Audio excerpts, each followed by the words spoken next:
நமச்சிவாய தேவன் கைலாதி மரபுடையோன் திருமரபு நீடூழி தரகமாதோ திருச்சிற்றம்பலம். வேதப்பொருளுணர்ந்தோம் மேகு சிவாகமத்தின் தீதில் பொருளும் தெரிந்து வைந்தோம். ஏது குறை தெற்றி சூழ் சிங்கை சிவஞான மாமுனிவன் பொற்றாமரை அடிக்கீழ் புக்கு. திருச்சிற்றம்பலம். வன்மை தரும் ஆகமனூல் வைத்த பொருள் வழுவா உண்மை விளக்கம் வரை செய்ய தின்மதம் சேர் அந்தினிர தந்தி முக தொந்தி வைத்த கரனை பந்தமர புந்தியுள் வைப்பாம். திருச்சிற்றம்பலம். பொய்காட்டி பொய்யகட்டி போதானந்த பொருளாம் மெய்காட்டும் மெய்கண்டாய் விண்ணப்பம் பொய்காட்டா மெய்யா திருவெண்ணை வித்தகா சுத்த வினா ஐயா நீதான் கேட்டு அருள். திருச்சிற்றம்பலம். எல்லாம் அல்ல அங்கேற்கனமே உடனுரை ஆளவாய் சொக்கநாத பெருமானினுடைய திருவருட்பனை கொண்டும் திருக்கைலாய பரம்பரை திருவாவூதுறை ஆதீன பிரதம ஆச்சாரிய மூர்த்திகளாக விளங்குகின்ற பஞ்சாகர தேசிக மூர்த்திகளது குருவருள் துணை கொண்டும் நாம் தொடர்ந்து திருவதிகை மணவாசகம் கடந்த நாயனார் அருள் செய்த உண்மை விளக்க நூலினை தொடர்ந்து சிந்தித்து வருகின்றோம். அதிலே உயர்ந்த பக்குவமுடைய மாணாக்கராக விளங்குகின்ற திருவதிகை மணவாசகம் கடந்த நாயனார் தன்னுடைய குருநாதரை உள்ளபடியே வழிபட்டு அவரிடத்தே தன்னுடைய மேல்நிலைக்கு சுத்த நிலைக்கு உரியதாகிய ஐயப்பாடுகளை நம்ம பார்ப்பது போல மாணிக்கவாசக பெருமான் சொல்லுவார், அழுக்கு மனத்து அடியேன் அப்படின்பார். செருங்கமல திரளன்ன நின் சேவடி சேர்ந்து அமைந்த பழுத்த மனத்து அடியார் உடன் போயினர். யான் பாவியே புழுக்கன்னுடை புன்குரம்பை பொல்லா கல்வி ஞானமில்லா அழுக்கு மனத்து அடியேன். அதில் அந்த அழுக்கு மனத்துக்கு காரணம் சொல்லுவார். நான் பாவி, புழுக்கன்னுடை புன்குரம்பை, அதாவது இந்த புழுக்கள் எப்பொழுதும் நிரம்பி இருக்கக்கூடியதாக அமைந்திருக்கக்கூடிய புன்மைத்தன்மை உடையதும். ஏற்கனவே பல இடங்களிலேயும் ஆசிரியர் சொல்லுவார், புன்புலால் யாக்கை அப்படின்பார். புண்ணினாலும் புலாலினாலும், அதாவது உள்ளே இருக்கிற புண்ணு வெளியில் தெரியக்கூடாதுன்றதுக்காக தான் சுவாமி என்ன பண்ணியிருக்கிறாரா, இந்த தோலை போர்த்து இருக்கிறார் அப்படின்ட்டு சொக்கநாதன் பால அழகா எடுத்து காட்டுவார் ஆசிரியர். அதுபோல இந்த புன்புலால் யாக்கை, அதே சமயத்தில் புன்குரம்பை, இதையே பொருந்தி இருந்து மேலான நல்ல ஞானத்தை உன்னுடைய செலுங்கமல திரளன்ன சேவடி சேர்ந்திருப்பதாகிய அந்த ஞானத்தை அடியேன் உள்ளவாறே என்ன செய்யலை அப்படின்னா பெறவில்லை. அதனால தான் அங்கே பொல்லா கல்வி ஞானம் இல்லா அப்படின்ற அந்த கல்வியும் அந்த கல்வியினால் விளையக்கூடியதாகிய அறிவும் சரியானபடிக்கு நமக்கு வாய்த்து விட்டது என்றால் அந்த அறிவு என்ன செய்யும் அப்படின்னா இயல்பாகவே அந்த சிவத்திடத்தை பொருந்தும்படியாக செய்துவிடும். 4 வருடம் சிரமப்பட்டு ஒருத்தர் மருத்துவம் படிக்கிறாரு அப்படின்னா 5வது வருடம் அவர் என்னவாயிருவார், மருத்துவராக ஆகிவிடுவார். அப்படி ஆகலை அப்படின்னா அவர் அந்த படிப்பை என்ன செய்யலை, சரியாக பயிலவில்லை என்று அர்த்தம். அதுபோல் இந்த நூல்கள் என்பவை நாம் பயில நம்மளுடைய அறிவை என்ன செய்யும் அப்படின்னா தெளிவுபடுத்தி கொண்டே செல்ல வேண்டும். அப்படி செல்லும்படியாக பயில வேண்டும். அதுதான் ரொம்ப முக்கியம். அப்போ இங்கே ஆசிரியர் ரொம்ப அழகாக எடுத்து காட்டுகிறார். பொல்லா கல்வி ஞானமில்லா அழுக்கு மனத்து அடியேன் உடையாய் உந்தன் அடைக்கலமே அப்படின்னு அடைக்கலப்பத்தில் எடுத்து காட்டுவார். ஏன்னா அடைக்கல பொருளாகிய எனக்கு இந்த பதிஞானமாகிய ஞானத்தை போதித்து அந்த ஞானத்தின் வழியாக விளங்குகின்ற அறிவினையும் விளங்கச் செய்து அந்த அறிவின் விளக்கத்தினாலே அடியேனுக்கு அனுபவத்தையும் கூட்டி வைக்கின்ற தலைவன் உன்னையன்றி வேறு யாரும் கிடையாது அப்படின்ற ஒரு பேருண்மையை அந்த ஆசிரியர் நமக்கு எடுத்து காட்டுவது போல இங்கு நம்முடைய அறிவிலே பொருந்தி இருப்பதாகிய பொய்யினை எந்த அறிவிலே எங்கே பொருந்தி இருக்குது அப்படின்னு சொல்லி பார்க்கின்ற பொழுது இந்த உலகம் நிலையானது.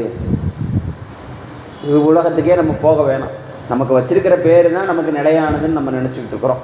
எனக்கு மாணிக்கம்னு பேர் வச்சிருக்கிறாங்கன்னா இந்த மாணிக்கம்ன்ற பேர் தான் நிலையானது. எனக்கு இருக்கக்கூடிய உறவுகளே எனக்கு நிலையானவை, இதற்குள்ளே நான் அனுபவிக்கக்கூடிய இன்ப துன்பங்களே இந்த வாழ்க்கை அப்படின்ற ஒரு முடிவிலே நான் என்ன செய்து கொண்டிருந்தேன் அப்படின்னா ரொம்ப தீவிரமாக செயல்பட்டுக்கிட்டு இருந்தேன்.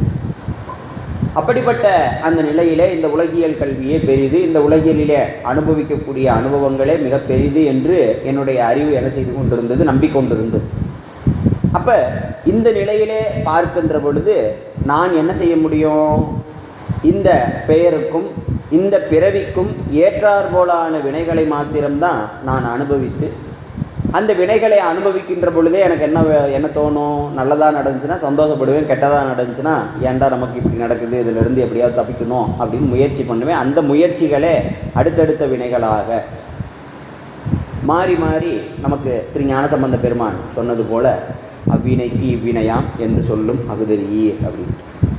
அப்போ இந்த வகையிலே மட்டுமே தான் என்னுடைய அறிவு என்ன செய்து கொண்டிருந்தது, சுழன்று கொண்டிருந்தது. அதனால தான் ஆசிரியர் ரொம்ப அழகா பாசஞானம் என்பது என்ன என்றால் ஆன்மா இந்த உடலை பற்றி நின்று இந்த உடலையே தானாக கருதி கொள்ளுதல். இந்த அதுதான் நான் ஏற்கனவே சொன்னது போல இந்த உடம்புக்கு வச்சிருக்கிற இந்த பெயரையே என்னுடைய பெயர், இந்த உடம்புக்கு இந்த பூமிக்கு இந்த உடம்பை எடுத்துட்டு வந்ததுக்கப்புறம் இந்த உடம்புக்குன்னு கொடுக்கப்பட்டிருக்கக்கூடிய உறவுகளையே என்னுடைய உறவுகள், இது வழியாக நான் படிக்கக்கூடிய உலகியல் கல்வியே பெரிது அப்படின்ட்டு அந்த வகையிலே வாழுகின்ற அறிவோடு வாழுகின்ற அந்த வாழ்வு பொய்யான வாழ்வு.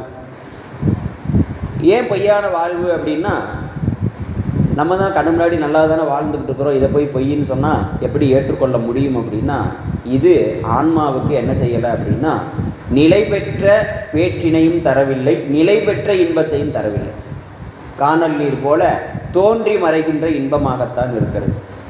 ஆகவே அந்த நிலை பெற்ற இன்பத்தை நோக்கி இந்த வாழ்வினை நாம் பார்க்கின்ற பொழுது, புலன்வழிப்பட்ட வாழ்வினை பார்க்கின்ற பொழுது இது பொய் வாழ்க்கையாக தெரிகிறது.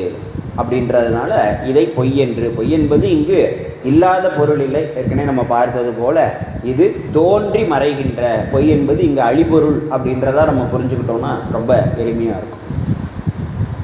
அப்போ இதுவே இந்த வாழ்வே மெய்யென்று கருதி நான் என்ன செய்து கொண்டிருந்தேன், வாழ்ந்து கொண்டிருக்கக்கூடிய எனக்கு குருநாதனாக பெருமான் எழுந்தருளி என்ன செய்கின்றார், இந்த வாழ்வினுடைய உண்மையை எடுத்து காட்டுகிறார். ஏற்கனவே மாணிக்க வாசக பெருமான் எடுத்து காட்டியது போலவே இந்திரிய வயமயங்கி இறப்பதற்கே காரணமாய் அந்தரமே திரிந்து அவமே உழல்வதுதான் என்னோட நிலைமை. என்னோட நிலைமை என்ன அப்படின்னா, இந்திரியம் மாறி மாறி இன்னொரு இடத்துல சொன்னது போல மாறிடு இன்று என்னை மயக்கிடும் மஞ்ச புலன் அப்படின்பார். கண் எண்ணத்தை காணுகிறதோ அதன் வழியே அறிவை செலவிடுதலும், காது எதை கேட்கிறதோ அது வழியே அந்த அறிவை செலவிடுதலுமாக இப்படியே சென்று கொண்டிருக்கக்கூடிய அந்த வாழ்க்கை. அதனால தான் அங்கே ரொம்ப அழகாகவே ஆசிரியர் எடுத்து காட்டினார். இதுபோல இந்த இந்திரிய வயமயங்கி இறப்பதற்கே காரணமாய் அந்தரமே திரிந்து அவமே உலன்பெயருக்கு என்ன செய்தான் அப்படின்னா சித்தமலம் அறிவித்து அப்படின்னா. அப்ப அங்கேயும் என்ன சொன்னாரு அப்படின்னா, என்னுடைய அறிவிலே பொருந்தி இருப்பதாகிய குற்றத்தை நீக்கினான் அப்படின்னு. அதுபோல இந்த அறிவிலே பொருந்தி இருப்பதாகிய குற்றம் அதை நம்ம பார்க்கும் பொழுது ரொம்ப அழகாகவே இங்க ஆசிரியர் எடுத்து காட்டினார். பொய்யை காட்டுவதோடு மட்டுமல்லாது அந்த பொய்யிலிருந்து என்னை அகற்றுவதற்கான உபாயத்தையும் அவர் தான் செய்ய முடியும். அதனாலதான் சொன்னார், சித்தமலம் அறிவித்ததோடு மட்டுமல்லாது சிவமாக்கி எனையாண்ட அத்தன் எனக்கு அருளியவாறு ஆர்பெறுவார் அச்சோவே அப்படின்னு. ஆகவே அந்த சிவம் ஆக்குதலாகிய நிலை, எதை சிவமாக ஆக்குகிறார் அப்படின்னா, உடம்ப சிவமாக ஆக்குறாரா இல்லை இந்த உலகத்தை சிவமாக ஆக்குகிறாரா அப்படின்னா, இந்த உயிரை சிவமாக ஆக்கி வருகிறார். என்ன செய்கிறார், உயிரை சிவமாக சித்தத்திலே பொருந்தி இருக்கின்ற, ஏற்கனவே நம்ம பார்த்தது போல இந்த ஆணவ மலம் தான் உயிருக்கு மிகுந்த துன்பத்தை செய்யக்கூடியது. ஆகவே அந்த துன்பத்தை செய்யக்கூடியதாகிய ஆணவ மலத்தை ஆன்மாவினுடைய அறிவிலே இனி பொருந்தாதபடிக்கு நீக்குகின்ற தன்மை அவர் ஒருவருக்கு தான் உண்டு அப்படின்றதையும் நம்ம பல வகையாக சிந்தித்திருக்கிறோம். ஆகவே இந்த வாசஞானத்தை பற்றியும் பசுஞானத்தை பற்றியும் ரொம்ப சிறப்பான முறையிலே எடுத்துக்காட்டி, ஏன்னா இதெல்லாம் நடக்கும் பொழுதே இதையெல்லாம் நாம் தான் சிந்திக்கிறோம், நம்ம தான் பெரிய ஆள் அப்படின்ற மாதிரியான எண்ணம் தோன்றிவிடாதபடிக்கு பசுஞானம் என்பதும் ஆன்மாவினுடைய அந்த அகங்காரத்தினாலே, ஆணவ மலத்தினுடைய அந்த சார்பு இன்னும் ஆன்மாவை விட்டு முழுவதுமாக விலகாத காரணத்தினாலே தான் அந்த ஆன்மாவுக்கு பசுஞானம் உண்டாகுகின்றது. ஆகவே இந்த பசுவாகிய எனக்கு இந்த பசுஞானத்தையும் கொடுத்து நிற்பது யார் அப்படின்னா, இதற்கு மேலாக எனக்கு மேலாக இருக்கின்ற தலைவனாகிய சிவபெருமானே அப்படின்னு சொல்லிட்டு ரொம்ப அழகாக ஆசிரியர் எடுத்துக்காட்டி, இப்படி இந்த பதிஞானமாகிய சிவஞானத்தினாலே ஆசிரியர் சொன்னது போல, மெய்யே உன் பொன்னடிகள் கண்டு இன்று வீடுற்றேன். அந்த பொன்னடிகள் அப்படின்னு சொல்லி பார்க்கின்ற போது நீயே குருநாதனாக எழுந்தருளி வந்து மேலான அந்த சிவஞானத்தை உபதேசித்து,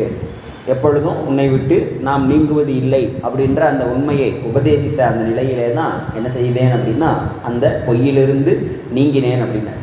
அதே சமயத்தில் இப்படியெல்லாம் என்னை செய்கின்ற பொருளாக இருக்கின்ற அவனுடைய தன்மை என்ன அப்படின்னு சொல்லி பார்க்கின்ற பொழுது, பொய்காட்டி பொய்யகற்றி போத ஆனந்த பொருளாம் மெய் காட்டும் மெய்கண்டாய் அப்படின்னு உலக வாழ்வினுடைய தன்மையை உயிருக்கு உணர்த்திட்டார். இந்த உலக வாழ்வை வாழ்வதற்குண்டான இந்த உடலினுடைய தன்மையினையும் உயிராகிய எனக்கு உணர்த்தினார். அப்போ இதெல்லாம் நிலையில்லாத வாழ்வுன்னு எனக்கு தெரிஞ்சு போச்சு. அப்போ நிலையான வாழ்வினை நான் எந்த பொருளை சார்ந்து வாழுதல் முடியும் அப்படின்னு சொல்லி பார்க்கின்ற பொழுது, அந்த நிலையான வாழ்வினை வாழ்வதற்குண்டான பொருளாக விளங்குவது இந்த போத ஆனந்த பொருளாகிய மெய்யாம் அப்படின்னு எடுத்துக்காட்டி, அந்த இறைவனது உண்மை இயல்பினை ரொம்ப அழகாகவே போதம் என்றும் ஆனந்தம் என்றும் அதே சமயத்தில் மெய் அப்படின்ற 3 சொற்களால் போத ஆனந்த பொருளாம் மெய், போதப்பொருள் ஆனந்த பொருள் மெய்ப்பொருள், பொருள் ஒன்று தான், அதனுடைய தன்மைகள் 3ஆக விளங்குகின்றன அப்படின்றத நம்ம இந்த இடத்துல புரிந்து கொள்ளுதல் வேண்டும்.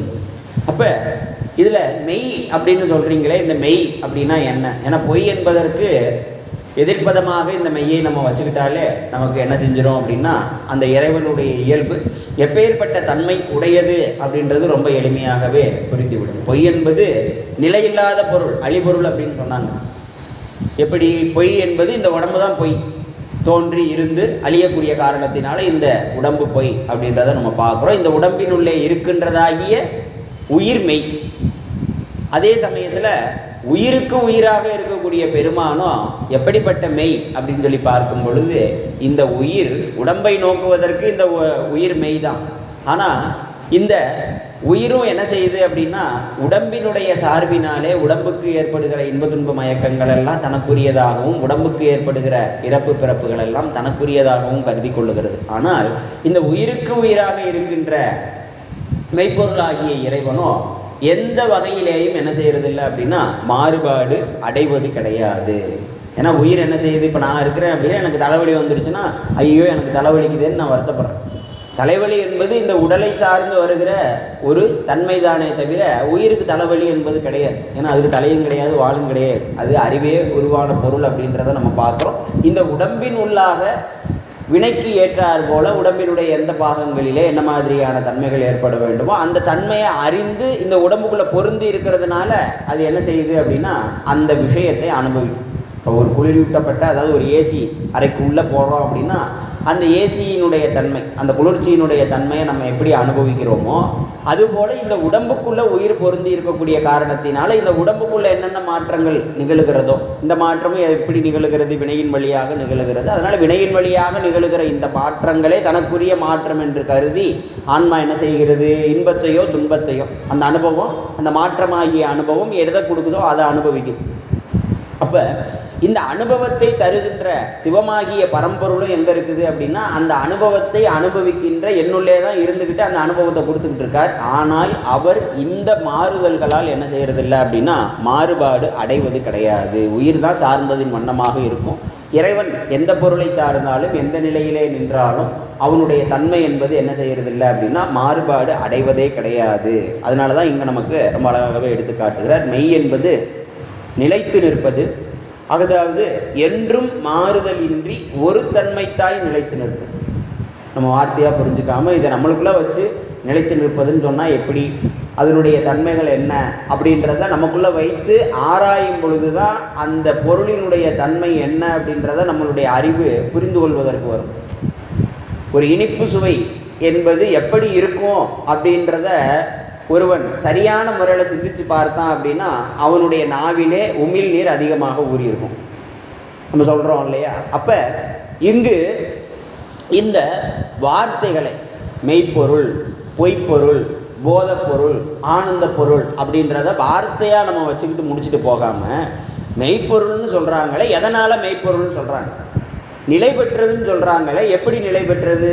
என்னைய மாதிரி நிலை பெற்றதா, இல்லை என்னுடைய உயிரை போல் நிலை பெற்றதா, இல்லை இந்த கடலை போல் நிலை பெற்றதா, இந்த மலையை போல் நிலை பெற்றதா, இல்லை இந்த உலகம் என்னைக்கோ இருக்குதுன்னு சொன்னாங்களே இந்த உலகத்தை போல் நிலை பெற்றதா அப்படின்னு அந்த அறிவினுள்ளே நாம் தொடர்ச்சியாக சிறிது சிறிதாக ஆராய ஆராய ஆராயதான் அறிவினுடைய தன்மை என்ன செய்யும் அப்படின்னா விருத்திப்படும். விருத்திப்படப்படதான் அந்த பொருளினுடைய தன்மையை நம்மளால் என்ன செய்ய முடியும் அப்படின்னா நெருங்க முடியும்.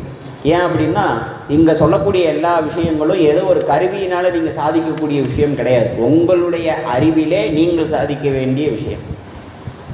ஆகவே இங்கு அந்த மெய்ப்பொருளாக சொல்லப்படுவது நிலைமாற்றம் இல்லாதது. அப்ப நிலைமாற்றம் இல்லாதது அப்படின்னா நான் என்னதான் அழுதாலும், நான் என்னதான் மகிழ்ச்சியாக இருந்தாலும் அந்த அழுகையினையும் மகிழ்ச்சியினையும் எனக்கு கொடுக்கக்கூடிய பொருள் அவர்தான். ஆனால் அதையெல்லாம் கொடுத்தாலும், அதையெல்லாம் எனக்கு உடனிருந்தே யான் அனுபவிக்கும்படியாக செய்தாலும் அவன் எந்த நிலையிலேயும் என்ன செய்யறதில்லை அப்படின்னா மாறுபாடு என்பது அடைவதே கிடையாது. அப்ப மாறுபாடு உடையது நம்ம தான் அப்படின்றத பார்க்குறோம். அந்த மாறுபாடு தான் இங்கு நமக்கு பெரிய பிரச்சனையாவே இருக்குது. அப்ப மாறுபாடு இல்லாதவன் அப்படின்ற பொழுது இன்னொரு விஷயத்தையும் அது கூட நம்ம சேர்த்துக்கணும். ஏன்னா ஒரு பொருளுக்கு 3 தன்மைகள் நம்மளுக்கு ரொம்ப அழகா எடுத்து சொல்லியிருக்காங்க. அவன் மாறுபாடு இல்லாத ஆனந்த பொருள். அவன் எப்படிப்பட்ட தன்மை உடையவன்? ஆனந்த பொருளாகவும் விளங்குது. அப்ப அந்த மாறுபாடு இல்லாத அந்த ஆனந்த பொருளை ஆன்மா அழுந்தி அனுபவிக்கும் பொழுது, இப்ப நம்ம ஒரு அதிரசம் சாப்பிட்றோம். ஒரு அதிரசத்தை நாம் சாப்பிடுகின்ற பொழுது அந்த அதிரசத்தினுடைய சுவை நமக்கு எப்படி புலப்படுது? எவ்வளவு சுவையா இருக்குது அப்படின்னு சொல்லிட்டு அந்த சுவை நமக்கு எப்படி புலப்படுகிறதோ அதுபோல இறைவன் ஆனந்த பொருள்.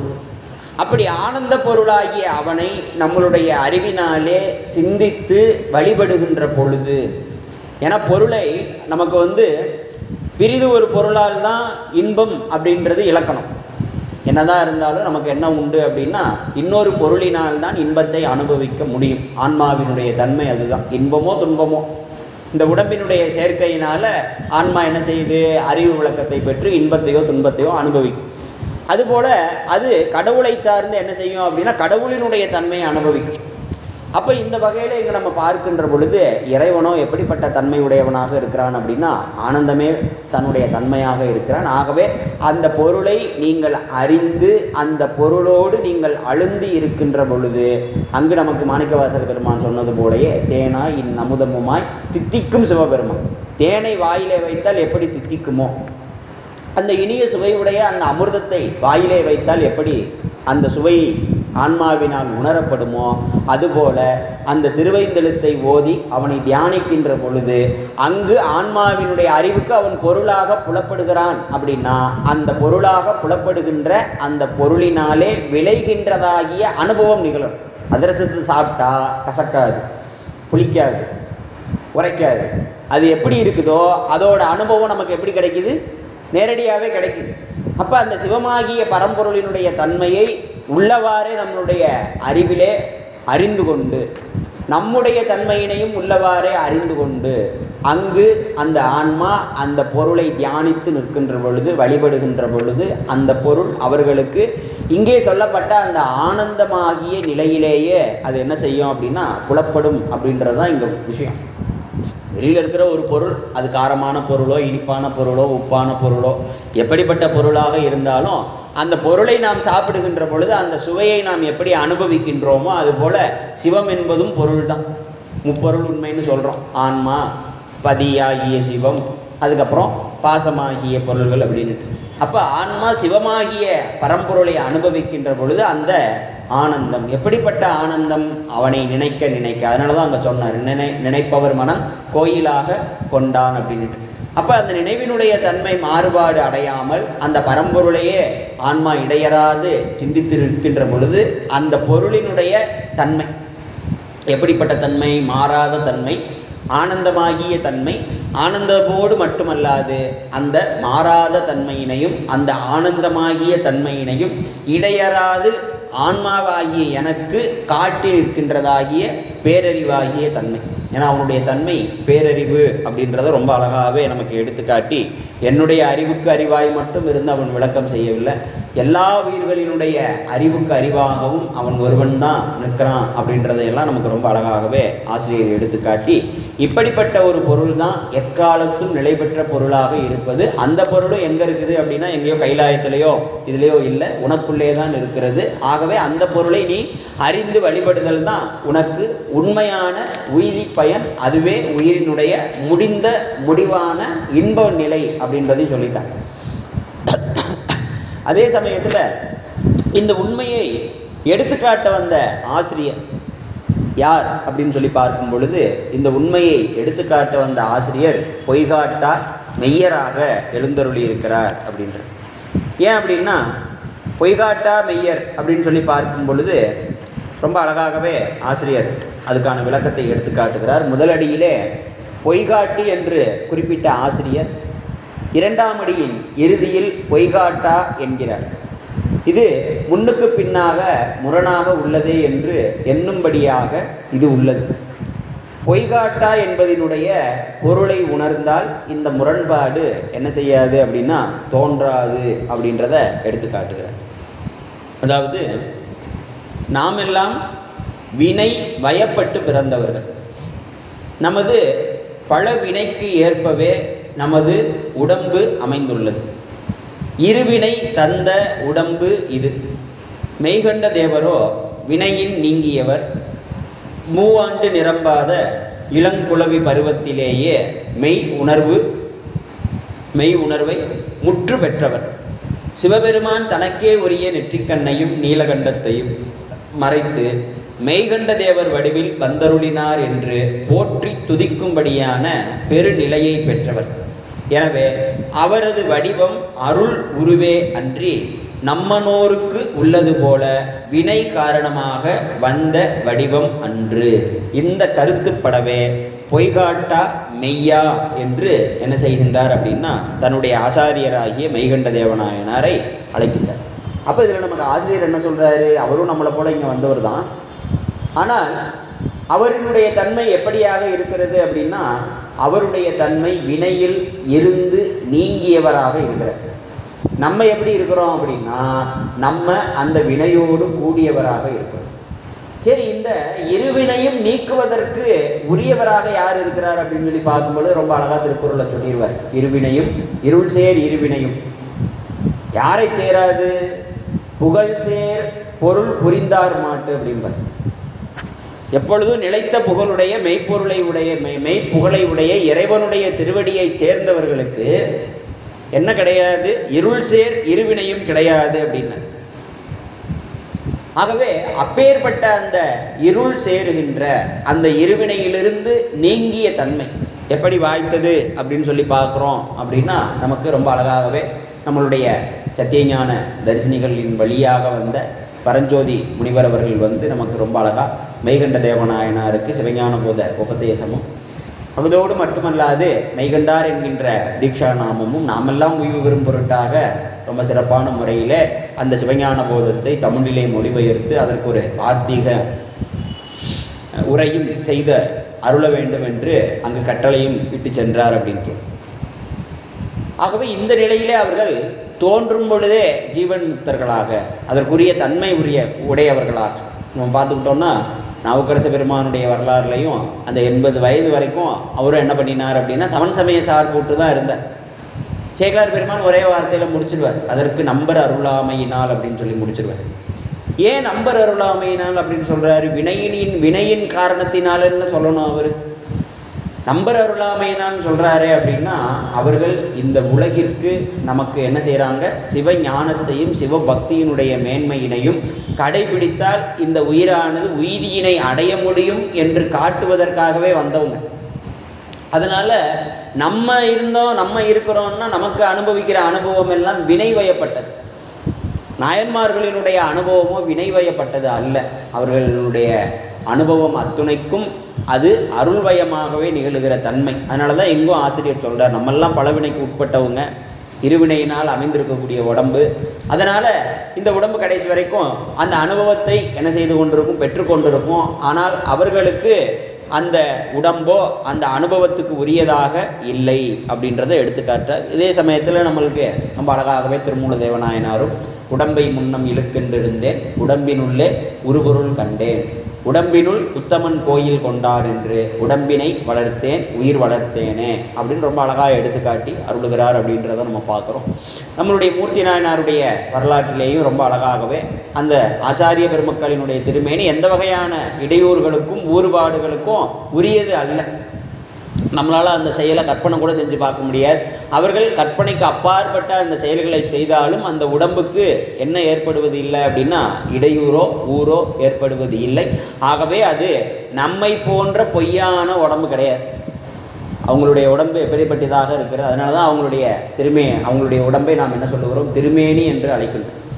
அப்படி வினைவயப்படாத உடம்பினுள்ளே பொருந்தி இருக்கின்ற அவர்களால் தான் என்ன செய்ய முடியும் அப்படின்னா இறைவனுடைய திருவடியை இடையறாது சிந்தித்து இருக்க முடியும். நம்ம வினைவயப்பட்டிருக்கிறதுனால நம்ம ஒன்று நினச்சிக்கிட்டு இருந்தோம்னா அது ஒரு பக்கம் நம்மளை இழுத்துட்டு போய்கிட்டு இருக்கும். அதுதான் வினைவயப்பட்ட உடம்பு வினைவயப்படாத உடம்பு அப்படின்றதுக்கு இருக்கக்கூடிய வித்தியாசம். அப்போ வழிபாட்டின் வழியாகத்தான் இந்த வினைவயப்பட்டு இருக்கக்கூடிய அந்த உடம்பினை நாம் என்ன செய்ய முடியும், அருள் வழிபடுத்தி கொள்ள முடியும். அதுக்கு தான் நம்ம அனுஷ்டானத்தில் அங்கநியாசம் கரநியாசம், அதுக்கப்புறம் வரக்கூடிய பிராணாயாமம், அதுக்கப்புறம் அந்த மந்திர சுத்தி, இதெல்லாம் நம்ம எதுக்கு பண்ணுறோம் அப்படின்னா வினைவயப்பட்டு இருக்கக்கூடிய இந்த உடலினுடைய தன்மையை என்ன செய்கிறோம், பெருமான் அருளி செய்த அந்த சிவாகமங்களின் வழியாக அந்த அருள் சார்பை பெறுவதற்குரிய வகையில் நம்ம சுத்தி செய்து கொள்ளுகிறோம். எப்படி உடம்பு அழுக்காக இருந்தது அப்படின்னா குளிச்சா அந்த சுத்தமானது அந்த அழுக்கானது நீங்கி சுத்தமாக ஆகுகிறதோ அதுபோல இந்த மந்திரங்களின் வழியாகவும் அங்கு அந்த ஆன்மாவினுடைய பக்குவத்திற்கு ஏற்றார் போல அந்த குருநாதனுடைய உபதேசத்தின் வழியாகவும் அது படிப்படியாக செய்யக்கூடிய அனுஷ்டானங்களினாலும் அந்த சமய சடங்குகளினாலும் இடையறாத வழிபாட்டு முறைமைகளினாலும் ஆன்மாவினுடைய ஒவ்வொரு கோஷங்களும் என்ன செய்யப்படுகின்றன, சுத்தி செய்யப்படுகின்றன அப்படின்றதான் நமக்கு பல வகைகளிலேயும் ஆசிரியர் எடுத்துக்காட்டி அருள்கிறார். அதனால தான் தலையை நீ வணங்காய் அப்படின்ற முறைமைகளை எல்லாம் நமக்கு அறிவித்து அந்த முறையிலே உடலை நாம் பழக்கப்படுத்த அந்த உடலானது என்ன செய்கின்றது அப்படின்னா இந்த வினைவயப்பட்ட வழியிலே ஆன்மாவை செலுத்தாமல், ஏன்னா இந்த உடம்பு நிவர்த்தி கலை, பிரதிஷ்டா கலை, வித்யா கலை, சாந்தி கலை, சாந்தியாதீத கலை என்ற ஐவகை கலைகளுக்கு உட்பட்டு தான் இயங்கி கொண்டிருக்கும். இந்த ஐவகை கலைகளுக்குள்ள நம்ம பார்க்கும் பொழுது இந்த ஐவகை கலைகளுக்குள்ள தான் அத்துவாக்களும் அடங்கி இருக்கும். அத்துவாக்களின் வழியாகத்தான் நமக்கு அனுபவங்கள் கிடைக்கும். அப்போ அந்த அனுபவம் கிடைக்கின்ற பொழுதும் அந்த அனுபவத்தின் பால் நம்முடைய அறிவு திரும்பாமல் நம்மளுடைய அறிவு சிவத்தின் பால் நிலை பெற்று நிற்கணும். கல்லை கட்டி கடலில் போடுகின்ற பொழுது ஐயோ இந்த உடம்பு செத்து போயிருமே நினச்சி அறிவை உடம்பு பக்கம் திருப்பி இருந்தார் அப்படின்னா முடிஞ்சு போச்சு. அந்த அறிவு என்ன செய்யலை, உடம்பின் பக்கம் திரும்பலை. உடம்பு போனால் போயிட்டு போகுது, என்னுடைய அறிவு நம்புகின்ற சிவபெருமான் என்னை நிச்சயமாக காக்காமல் விடமாட்டாருன்னு அந்த அறிவு எங்கே இருந்தது, சிவத்தை பற்றி நின்றது. கட்டுணை பூட்டியோர் கடலினில் பாய்ச்சினும் நற்றுணையாவது நமச்சிவாயவே என்று அந்த அறிவு என்ன செய்யலை, மாறுபாடு அடையலை. உடம்பு ஐயோ உடம்பு போயிடுமே அழிஞ்சு போயிடுமே அப்படின்னு அவங்க நினச்சிருந்தாங்கன்னா அந்த இடத்துல முடிஞ்சு போச்சு எல்லாம். அப்போ அந்த உரைப்பும் திண்மையும் அந்த திருவருளினால் வாய்ப்பது. அப்போ அந்த திருவருளை பெறுவதற்கு நமக்குரிய உபாயங்களாகத்தான் நமக்கு இந்த வழிபாட்டு முறைகள் அனுஷ்டானங்கள் இவைகள் எல்லாம் நமக்கு என்ன செய்யப்படுகின்றன, படிப்படியாக சொல்லப்படுகின்றன அப்படின்றத நம்ம பார்க்கணும். ஆகவேதான் அவர்களுடைய அந்த திருமேனியானது பொய்யை காட்டுகின்ற முறைமையிலே நம் போன்ற திருமேனியாக அது அமையாமல் அது பெருமானினுடைய திருவருளாகிய திருமேனி. ஏன் அப்படின்னா அந்த ஆன்மா வினை வயத்திலிருந்து நீங்கிய காரணத்தினாலே அங்கு அந்த ஆன்மாவினிடத்து சிவம் பிரகாசித்து தோன்றுகிறது. சிவம் பிரகாசித்து தோன்றுகின்ற காரணத்தினாலே அந்த உடம்பு என்பது என்னவாக மாறிவிடுகிறது அப்படின்னு சொல்லி பார்த்துக்கிட்டோம் அப்படின்னா அது சிவன் இருக்கின்ற ஆலயமாக மாறிவிடுகிறது. ஆசிரியர் சொல்றார் இல்லையா, உள்ளம் பெருங்கோயில், ஊனுடம்பு ஆலயம், வள்ளல் பிரானாருக்கு வாய் கோபுர வாசல், தெள்ளத் தெளிந்தாருக்கு சீவன் சிவலிங்கம் அப்படின்ற எங்க திருமந்திரத்தில் ரொம்ப அழகா சொல்ற. அதே சமயத்தில் மாணிக்கவாசக பெருமான் நமக்கு கோயில் திருப்பதிகத்தினுடைய நிறைவு பாடலில் எடுத்து காட்டுற அந்த அனுபவம். ஏன்னா ஆச்சாரிய மூர்த்திகளுக்குள்ள அனுபவ வேறுபாடு இருக்க. இருள் திணிந்து எழுந்திட்டதோ வல்வினை சிறுகுடில் இது இத்தை அது இல்லை. தந்தது உன் தன்னை கொண்டது என் தன்னை சங்கரா ஆர்கொலோ சதுரர் அந்தம் ஒன்று இல்லா ஆனந்தம் பெற்றேன் அப்படின்னு சொல்லிட்டு ரொம்ப அழகாகவே சிந்தையே கோயில் கொண்ட எம் பெருமான் திருப்பெரும் துறை உரை சிவனே என்ன சொல்றாரு? சிந்தையே கோயில் கொண்ட எம் பெருமான் திருப்பெரும் துறை உரை சிவனே எந்தையே ஈசா உடல் இடம் கொண்டார். சிந்தையில கோயிலாக கொண்ட காரணத்தினால அந்த சிந்தையாகிய கோயில் எங்க இருக்குது? இந்த உடம்புக்குள்ளதான் இருக்கு. அதனால இந்த உடம்பையே உன்னுடைய இடமாக கொண்டு விட்டாய். அதனாலதான் நம்ம ஆச்சாரிய மூர்த்திகளை சிவமாகவே கருதி வழிபடுகிறோம் அப்படின்ட்டுலாம் நம்ம பார்க்கின்ற அந்த அனுபவ முறையெல்லாம் நம்ம பார்க்கணும். ஆகவே அவர்களினுடைய தன்மை இவ்வாறு பெருமான் எழுந்தருளி இருக்கின்ற திருக்கோயிலாக விளங்குகின்ற காரணத்தினாலே அந்த திருமேனியினுடைய அரும்பெரும் சிறப்புகளை எல்லாம் ஆசிரியர் உணர்த்தி காட்டும் முறையாக. ஏன்னா அவரையும் நம்மளை போல ஒரு சாதாரண நபராக கருதி விட்டோமானால் அதைவிட சிவ அபராதம் வேறு எதுவுமே இருக்க முடியாது. அதனால தான் மாணிக்கவாசக பெருமான் அதை சிறுமை என்று இகழாதே அப்படின்னுட்டும் நமக்கு எடுத்து காட்டுவார். ஏன் அப்படின்னா அவர் சாதாரண ஒரு உபகாரத்தை செய்வதற்காக வரவில்லை. இந்த பிறவியாகிய இந்த பெரும் பிணியிலிருந்து ஆன்மாவை மீட்டெடுக்கிறதுக்கு வந்தவர். அதனாலதான் திரு தெல்லேனம் என்கின்ற பகுதியில அந்த தெல்லேனம் பகுதி முழுவதுமே குருநாதர் எழுந்தருளி வந்த அவனுடைய சிறப்பை ரொம்ப அழகா பேசியிருப்பார். என்னை குருநாதனாக ஆட்கொள்ள எழுந்தருளி வந்திருக்கக்கூடிய பெருமான் எப்பேற்பட்டவர் அப்படின்னா திருமாலும் பன்றியாய் சென்று உணராத திருவடி. யாரு? திருமாலும் பன்றியாய் சென்று அவனால் என்ன செய்ய முடியலையா? தெரிஞ்சுக்க முடியல, உணர முடியவில்லை. அவனும் கீழே தோண்டிக்கிட்டே போறான். பாதாளம் ஏழினுக்கும் அப்பால் அப்படின்பார். ஒரு உலகத்தை தோண்டினா பரவாயில்ல, ஏதோ நம்ம தோன்றது மாதிரி ஒரு 100 அடி போர் போட்டார் 1000 அடி போர் போட்டாருன்றதெல்லாம் கிடையாது. அவர் 7 உலகத்தையும் தொலைச்சு போய்கிட்டு இருக்காரு. போக போக அந்த திருவடியை எப்படி இருக்குது? வளர்ந்து கொண்டே செல்லுகிறது. அப்படி அவன் இவ்வளவு முயன்றும் காணாத திருவடி. அவன் எவ்வளோ பெரிய ஆளு அப்படின்றது ஒரு புறம். அவ்வளோ பெரிய ஆளே இவ்வளோ பெரிய முயற்சி பண்ணிட்டார். நம்ம சொல்றோம் இல்லையா, நீங்க போயும் நீங்க இவ்வளோ தூரம் முயற்சி பண்ணி இந்த விஷயம் நடக்கலையா? ரொம்ப ஆச்சரியமா இருக்குது. நீங்க போனாலே இந்த விஷயம் நடந்தணும்ல நான் நினைச்சேன் அப்படின்னு. ஆளும் பெரியவர், அவர் செய்கின்ற முயற்சியும் மிகப்பெரியது. இப்படிப்பட்ட முயற்சியை செய்தும் உணர முடியாதபடிக்கு இருக்கக்கூடிய தன்மை உடையவன் யாரு அப்படின்னா நம்முடைய பெருமான். அதனாலதான் அங்கு சொன்னார் திருமாலும் பன்றியாய் சென்று உணராத திருவடியை. உரு நாம் அறியவோர், அவனுடைய உருவை நாம் அறிந்து கொள்ளும்படியாக. எதனால நாம் அறிந்து கொள்ளும்படியாக அப்படின்னா நம்மீது வைத்திருக்கின்ற அந்த பரங்கருணை மட்டும்தான் இதுக்கு காரணம். அவன் அங்க தேடி போனான் அப்படின்னா நான் தான் பெரிய ஆளுன்னு நிரூபிக்கிறதுக்கு தேடி போறான். இங்கு நாம் அந்த காரணத்தினால அவரை தேடலை. ஏன்னா அந்த உண்மையை அவர் நமக்கு ஆச்சாரியனாக எழுந்தருளி வந்து அந்த உபதேசத்தை பெற்று ஆன்மா படிமுறையிலே சிந்திக்கின்ற நிலையிலே தான் அந்த குருவினுடைய உண்மை உபகாரம் என்னன்றதே நமக்கு தெரியும். இது எப்படி அப்படின்னா அம்மா அப்பாவினுடைய அருமை அம்மா அப்பா இல்லாத பொழுதுதான் நமக்கு தெரியும் சொல்றது போல இறைவனுடைய உபகாரம் அவர் குருநாதராக எழுந்தருளி வந்து உபதேசித்த அப்பொழுது கூட நமக்கு என்ன செய்யாது, அவ்வளவுக்காக புலப்படாது. என்னமோ சொன்னாங்க வச்சாங்க செஞ்சாங்க அப்படின்ற முறையில் அது முடிஞ்சு போயிடும். ஆனால் அதனால் விளையக்கூடிய அனுபவங்கள் அப்படின்றது நமக்கு பின்னாடி தான் விளையும். ஏன் அப்படின்னா நம்ம சகல வர்க்கத்தை ஆன்மாக்கள் படிநிலையிலே தான் இதை சிந்தித்து சிந்தித்து என்ன செய்ய முடியும், தெளிய முடியும். அப்ப தெளிய தான் நமக்கு இங்கே ஏற்கனவே நம்ம பார்த்தது போல அந்த ஆனந்த பொருளினால் விளைகின்ற ஆனந்தம் கிடைக்கும். எப்படி இனிப்பு பொருளால் கிடைக்கக்கூடிய இனிப்பு சுவையை நம்ம அனுபவிக்கிறோமோ அதுபோல ஆனந்த பொருளாகிய இறைவனிடத்தே இருந்து நாம் அனுபவிப்பதாகிய ஆனந்தத்தை படிநிலையிலே தான் பெற முடியும். ஆகவேதான் இங்கு ரொம்ப அழகாகவே அந்த தன்மையை ஒரு நாம் அறிய ஓர் அந்தணனாய் ஆண்டு கொண்டான்.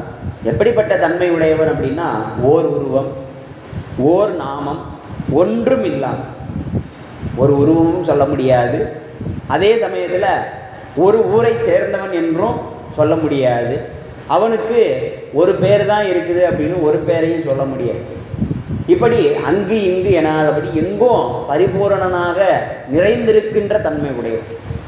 இப்பேற்பட்ட தன்மையுடைய இறைவனாகிய அவன் என்ன செய்தான் அப்படின்னா ஓர் உரு கொண்டு வந்தான். ஏன்னா நம்ம சாதாரணமாக நினைச்சிடக்கூடாது, திருமாலும் சென்று காண முடியாத திருவடி, அதே சமயத்தில் நமக்காக ஒரு உரு கொண்டு வந்திருக்கிறான் அப்படின்றதுக்காக அந்த ஒரு உருவுக்குள்ள அவனை அடைச்சிடலாமா அப்படின்னா அப்படியும் அடைக்க முடியாது.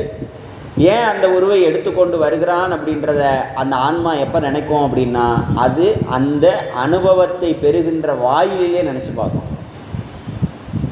எப்போ நினைச்சு பார்க்கும்? அந்த அனுபவத்தை பெறக்கூடிய வாயிலே தான் நினைச்சு பார்க்கும். அப்பதான் இங்கே சொல்லப்படுகிற வார்த்தைகளினுடைய பொருளுக்கான அனுபவம் கிடைக்கும்.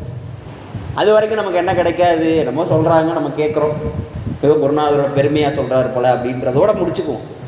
ஆனா இது இந்த வார்த்தைக்கான அனுபவம், மாணிக்கவாசக பெருமான் என்ன நிலையிலிருந்து அந்த அனுபவத்தை வெளிப்படுத்தி இருக்கிறாரோ அந்த அனுபவம் நமக்கு எப்போ கிடைக்கும் அப்படின்னு சொல்லி பார்க்கும் பொழுது, நாமும் அந்த அனுபவத்தினுடைய வாயிலை தொடுகின்ற பொழுது நமக்கு தெரியும். எப்படி மிளகாயை வாயில வச்சு கடிச்சு அந்த மிளகாயினுடைய சாறு நாவிலே கலந்து நிற்கின்ற பொழுதுதான் நமக்கு என்ன தெரியும், அதோட காரத்தன்மை என்பது அனுபவத்துக்கு வரும்.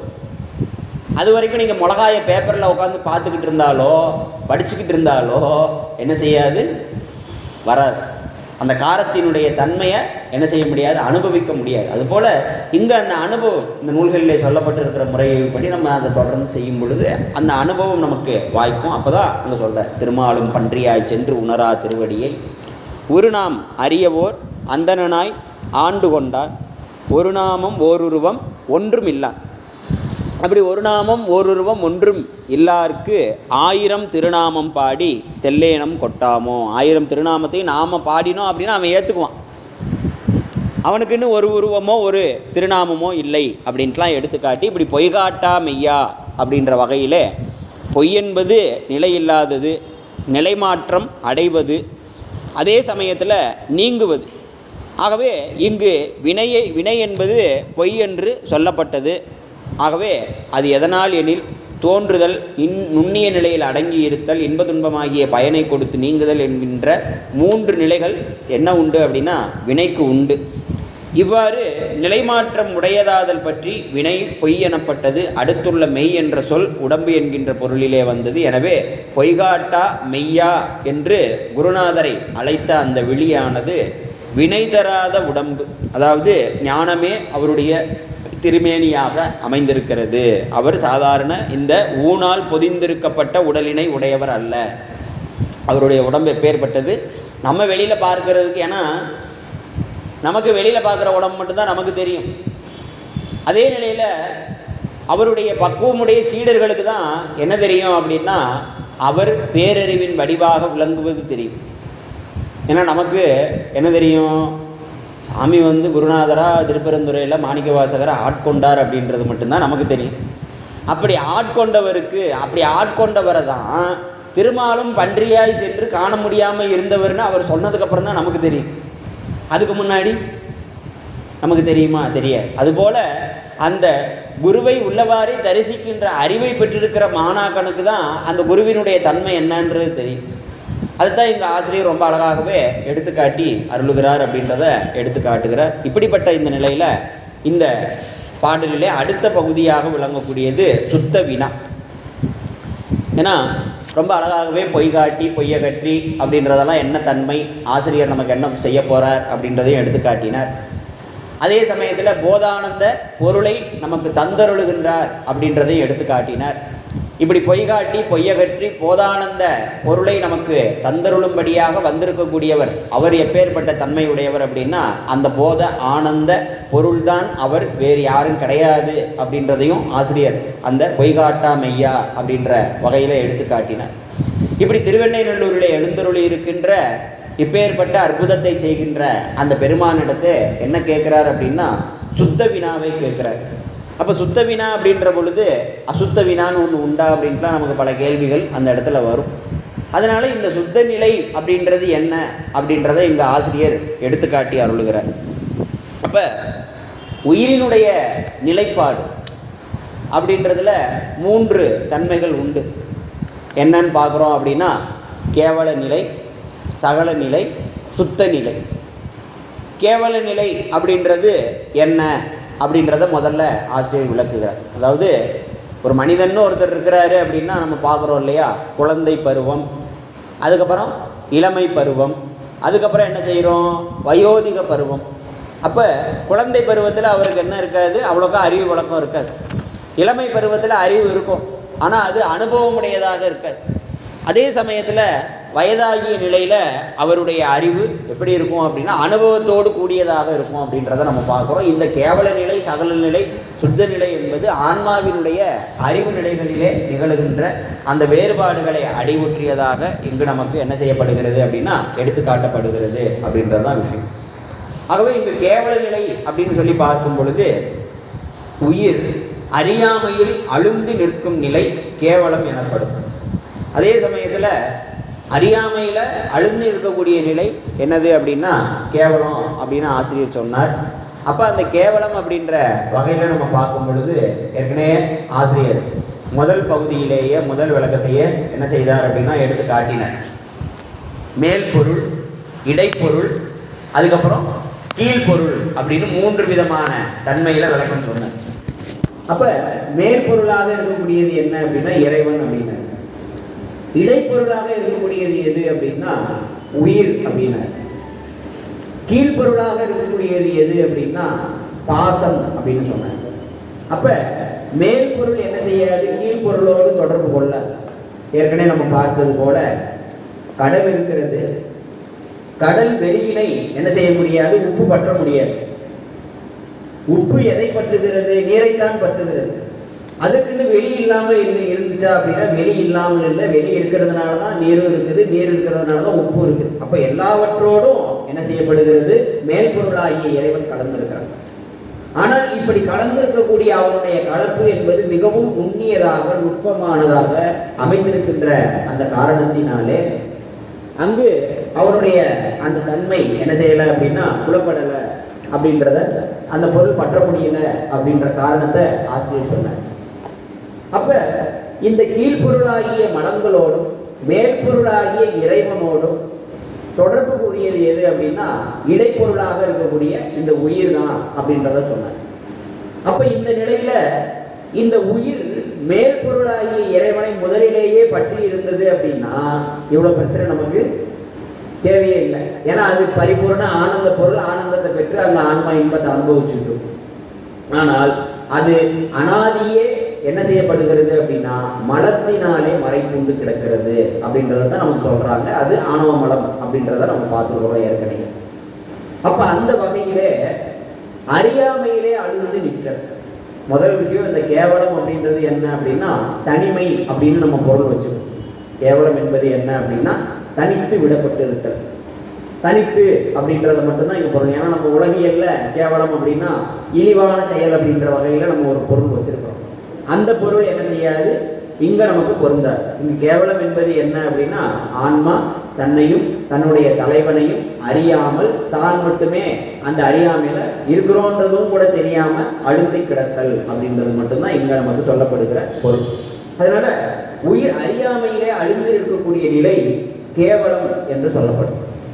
சரி, இந்த அறியாமை என்பது எப்பப்ப நமக்கு நிகழ்கிறது, இந்த அறியாமை என்பதை நாம் எப்படி உணர்ந்து கொள்வது, அதாவது புரிஞ்சுக்கிறது போல சொன்னால்தானே அந்த அறியாமையை நம்ம என்னன்னு தெரிஞ்சுக்க முடியும் அப்படின்றதுனால இந்த ஆசிரியர் ஒரு விளக்கத்தை நமக்கு கொடுக்கிறார். நாள்தோறும் நமக்கு கேவல நிலை உண்டாகுகின்றது. என்ன சொல்றாரு, ஒவ்வொரு நாளும் நமக்கு கேவல நிலை என்பது உண்டு. ஆமா, உலகியல் ரீதியாக எடுத்துக்காதீங்க, நான் நல்லா தானே இருக்கிறேனே அப்படின்ற மாதிரி ஆகிவிடுவாங்க. அப்ப நாள்தோறும் நமக்கு ஒரு கேவல நிலை உண்டு. உறக்கம் என்பதும் ஒன்றும் அறியாத நிலைதானே. இந்த ஆசிரியர் என்ன சொல்ல வர்றாரு, உறக்கம் என்பதும் கேவல நிலை தினமும் உண்டு.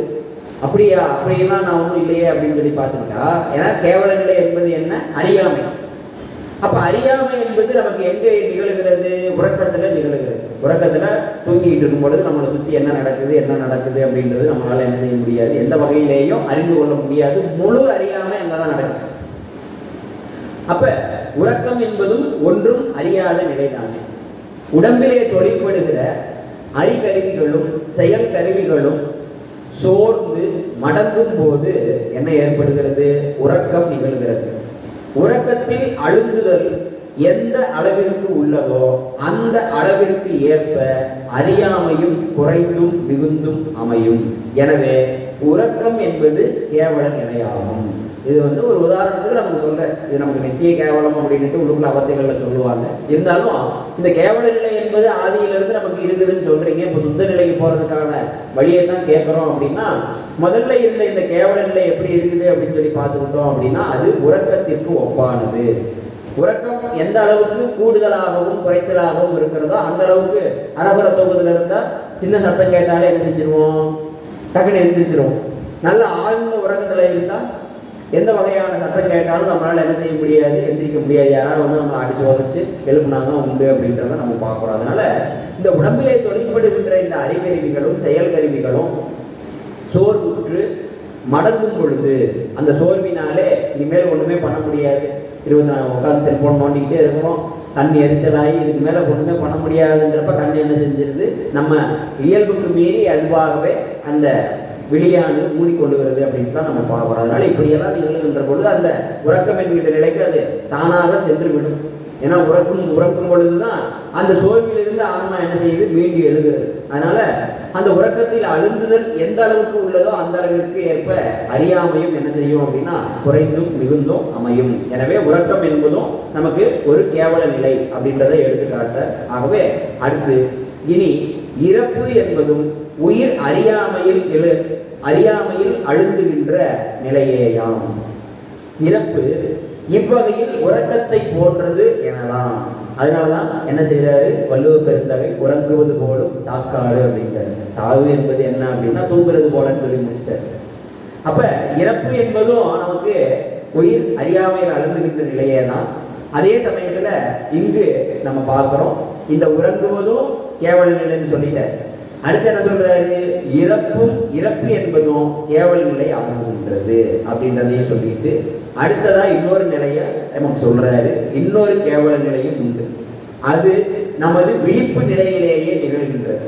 அதாவது நாள்தோறும் பாராயணம் செய்து வருகிற பாடல் கூட திடீர்னு கேட்டா என்ன செய்ய மாட்டேங்குது, நம்மளுடைய நினைவுக்கு வருவது கிடையாது, அது மறந்து போயிடுது இல்லையா. இப்படி விழிப்பு நிலையிலே ஏற்படுகிற மறதியும் கேவல நிலை என்று சொல்லப்படுகிறது. ஆகவே இதுகாலம் கூறியவற்றால் உறக்கம், இறப்பு, மறப்பு என்பவைகளெல்லாம் அறியாமையில் அழுந்துகின்ற கேவல நிலை என்பது விளங்கும். இது போல ஆன்மாவுக்கு என்ன உண்டு அப்படின்னா அனாதியே ஆகிய ஒரு கேவல நிலை உண்டு. கேவல நிலை என்பது என்னன்னா நல்லா நம்ம புரிஞ்சுக்கணும். அறியாமை செய்வது உறக்கத்துல எப்படி ஆன்மான்ற நம்மளையே நமக்கு தெரியல இல்லையா. முழிச்சிருக்கும் பொழுதுதான் உங்களுக்கு பேரு எல்லாமே. நீங்க தூங்கினதுக்கு அப்புறமும் உங்க பேரை 1000 தடவை சொல்லி கூப்பிட்டாலும் நீங்க எந்திரிக்க மாட்டீங்க. இறந்து போனதுக்கு அப்புறமும் உங்களுக்கு அந்த பேர் இல்லாம போயிடுது. அப்பயும் உங்களை என்ன செய்ய முடியாது, எழுப்ப முடியாது. அதே நேரத்துல நினைவுக்கு இருக்கக்கூடிய நிலையில நம்ம பேரை நமக்கு மறந்து போச்சுன்னா நம்ம பேரை சொல்லி கூப்பிட்டா நீங்க யாரை கூப்பிடுறீங்கன்னு நம்ம கேட்போம். அப்ப இங்கு நன்றாக உணர்ந்து கொள்ளுகின்ற விஷயம் என்ன அப்படின்னா அந்த ஆன்மாவினுடைய அறிவானது மறைக்கப்பட்டு இருக்கக்கூடிய தன்மை நமக்கு என்ன சொல்லப்படுகிறது அப்படின்னா கேவலம் என்று சொல்லப்படுகிறது. அதே சமயம் இந்த கருவிகளின் வாயிலாக தான் அந்த கேவல நிலையிலிருந்து ஆன்மாவினுடைய அறிவு விளக்கம் நிகழ்கிறது அப்படின்றதே ஆசிரியர் ஒருவாறு என்ன செய்யறார் அப்படின்னா குறிப்பாக உணர்ந்தார். அடுத்து இருக்கக்கூடிய நிலை என்ன அப்படின்னா சகல நிலை. அப்ப சகல நிலை என்பது என்ன அப்படின்னா அறியாமை என்பது இருள் எண்ணில் அந்த இருளை சிறிது நீக்குகின்ற ஒளியாய் நிற்பது என்ன அப்படின்னா மாயை என்கின்ற பொருள். அறியாமை என்பது இருட்டு. அதனாலதான் அந்த இருட்டுக்குள்ள நம்ம இருக்கும் பொழுது நமக்கு என்ன உண்டாகிறது, எந்த ஒரு பொருளினுடைய விளக்கமும் நமக்கு கிடையாது. பொருள் விளக்கம் இல்லாதது தான் அறியாமை. நீங்க இருக்கீங்க, ஒரு அறைக்குள்ள இருக்கீங்க, கரண்ட் போயிடுச்சு, இருட்டாயிடுச்சு.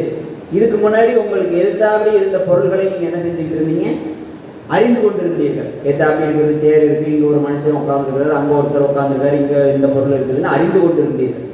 இப்ப இருட்டானதுக்கு அப்புறம் அந்த அறிதலாகிய செயல் என்ன ஆயிடுச்சு, அறிவு இல்லாம போகல.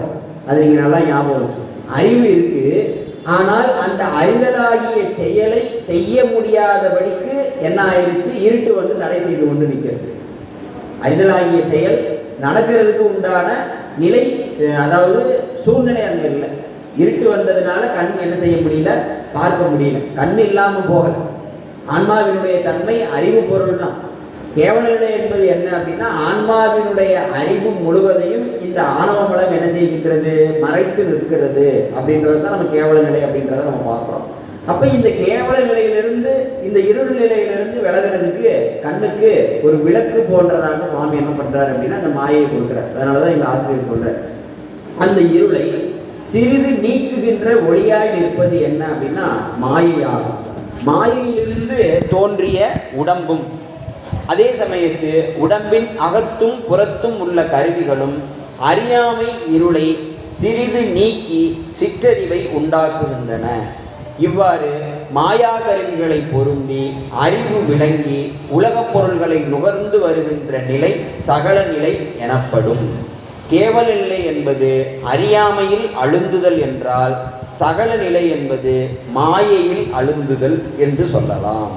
கேவல நிலை என்பது முழு அறியாமை. இப்ப சகல நிலை என்பது என்ன, மாயையில் அழுந்துதல். மாயைனா என்ன, இந்த மாயையில இந்த உடம்பா எனக்கு பொருந்தி இருக்கு. மாயையில் அழுந்துதல்னா மாயைன்றது தனியா எங்கேயோ இருக்கு, அதுல போய் நம்மளை அமுக்குவாங்கன்ட்டுலாம் நீங்க நினைச்சுக்கூட. மாயை என்பது என்னன்னா இந்த உடம்பு தான். அப்ப இந்த மாயையில் அழுந்துதல் அப்படின்ற பொழுது இங்கு இந்த மாயையினாலே பெறக்கூடிய அறிவை தான், மாயையினால் நமக்கு பொருந்துகின்ற கருவிகளை தான் நம்ம பார்க்குறோம். அறிகருவிகள், செயல் கருவிகள் அப்படின்ட்டு. அதுதான் மனம், சித்தம், புத்தி, அகங்காரமா இருக்குது.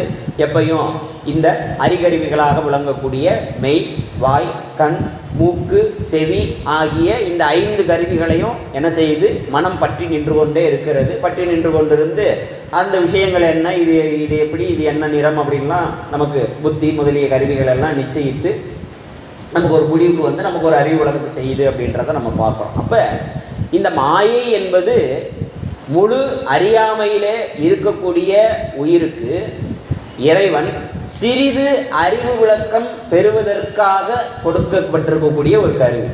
சிறிது அறிவு விளக்கம். மெழுகுதிரியை ஏற்றி வச்சா இருட்டறையில நமக்கு என்ன தெரியும், முதல்ல பார்த்தது மாதிரி அந்த அறை முழுவதுக்கும் இருக்கக்கூடிய பிரகாசத்தையும் அந்த அறை முழுவதும் நமக்கு தெளிவாக தெரியக்கூடிய காட்சியும் என்ன தெரியாது அப்படின்னா, விளக்கு வெளிச்சத்துல, மெழுகுதிரியினுடைய வெளிச்சத்துல நமக்கு தெரியாது. அதனுடைய பிரகாசம் எந்த அளவுக்கு இருக்குதோ அந்த அளவுக்கு மட்டும்தான் நமக்கு அந்த கண்ணினால் காணக்கூடிய காட்சியானது அமையும் அப்படின்றத நம்ம பார்க்கிறோம். அதனாலதான் இங்க ஆசிரியர் சொல்ற, இந்த மாயையிலிருந்து தோன்றிய உடம்பு, அதே சமயத்துல இந்த உடம்பின் அகத்தும் புறத்தும் இருக்கக்கூடிய கருவி. வெளியில் இருக்கிற கருவியாக நம்ம பார்க்கறது என்ன, இந்த தோல், கண்ணு, காது, மூக்கு. ஏன்னா இங்க அறிவு தான் முக்கியம். அந்த அறிவை வைத்து கொண்டு தான் நம்ம போறோம். அப்ப இந்த உடம்பின் புறத்தே இருக்கக்கூடிய கருவி இது, அகத்தே இருக்கக்கூடிய கருவி மனம், சித்தம், புத்தி, அகங்காரம் முதலிய கருவி. இந்த கருவிகள் என்ன செய்கின்றது, அறியாமை இருளை கொஞ்சம் நீக்குகிறது. யாருக்கு நீக்குகிறது, எனக்கு நீக்குகிறது. ஏன்னா இந்த கண் இல்லாம நான் பார்க்க முடியாது, காது இல்லாம கேட்க முடியாதுன்றது போல முன்னாடி சொன்னார். கேவல நிலையில உறக்கத்துல நமக்கு என்ன நடக்குது அப்படின்னா, விழித்து கொண்டிருக்கும் பொழுது இந்த உடம்போட கூடி இருக்கக்கூடிய நிலையில, இறப்பு நிலையிலே இது உறக்க நிலையிலேயும் இந்த உடம்போட தான் நம்ம கூடி இருக்கும். தூங்கும் பொழுது இந்த உடம்பை விட்டு உயிர் பிரிஞ்சு போகலை. பிரிஞ்சு போயிருச்சுன்னா அதுக்கு வேற பேர் வச்சு அடக்கம் பண்ணிடுவாங்க. உறங்கும் போது உயிர் இந்த உடம்பை விட்டு பிரியலை. விழித்திருக்கும் பொழுதும் உடம்புல இருந்து உயிர் பிரியலை. அப்ப உறக்கத்திற்கும் விழிப்பு நிலைக்கும் என்ன வேறுபாடு, ஏன் உறக்க நிலையை கேவலம்னு சொல்றாங்க, இந்த விழிப்பு நிலையை சகலம்னு சொல்றாங்க அப்படின்னா, உறக்க நிலையில அறிகின்ற கருவிகளிலிருந்து ஆன்மா என்ன செஞ்சிருது, படிப்படியாக நீங்கி விடுகிறது.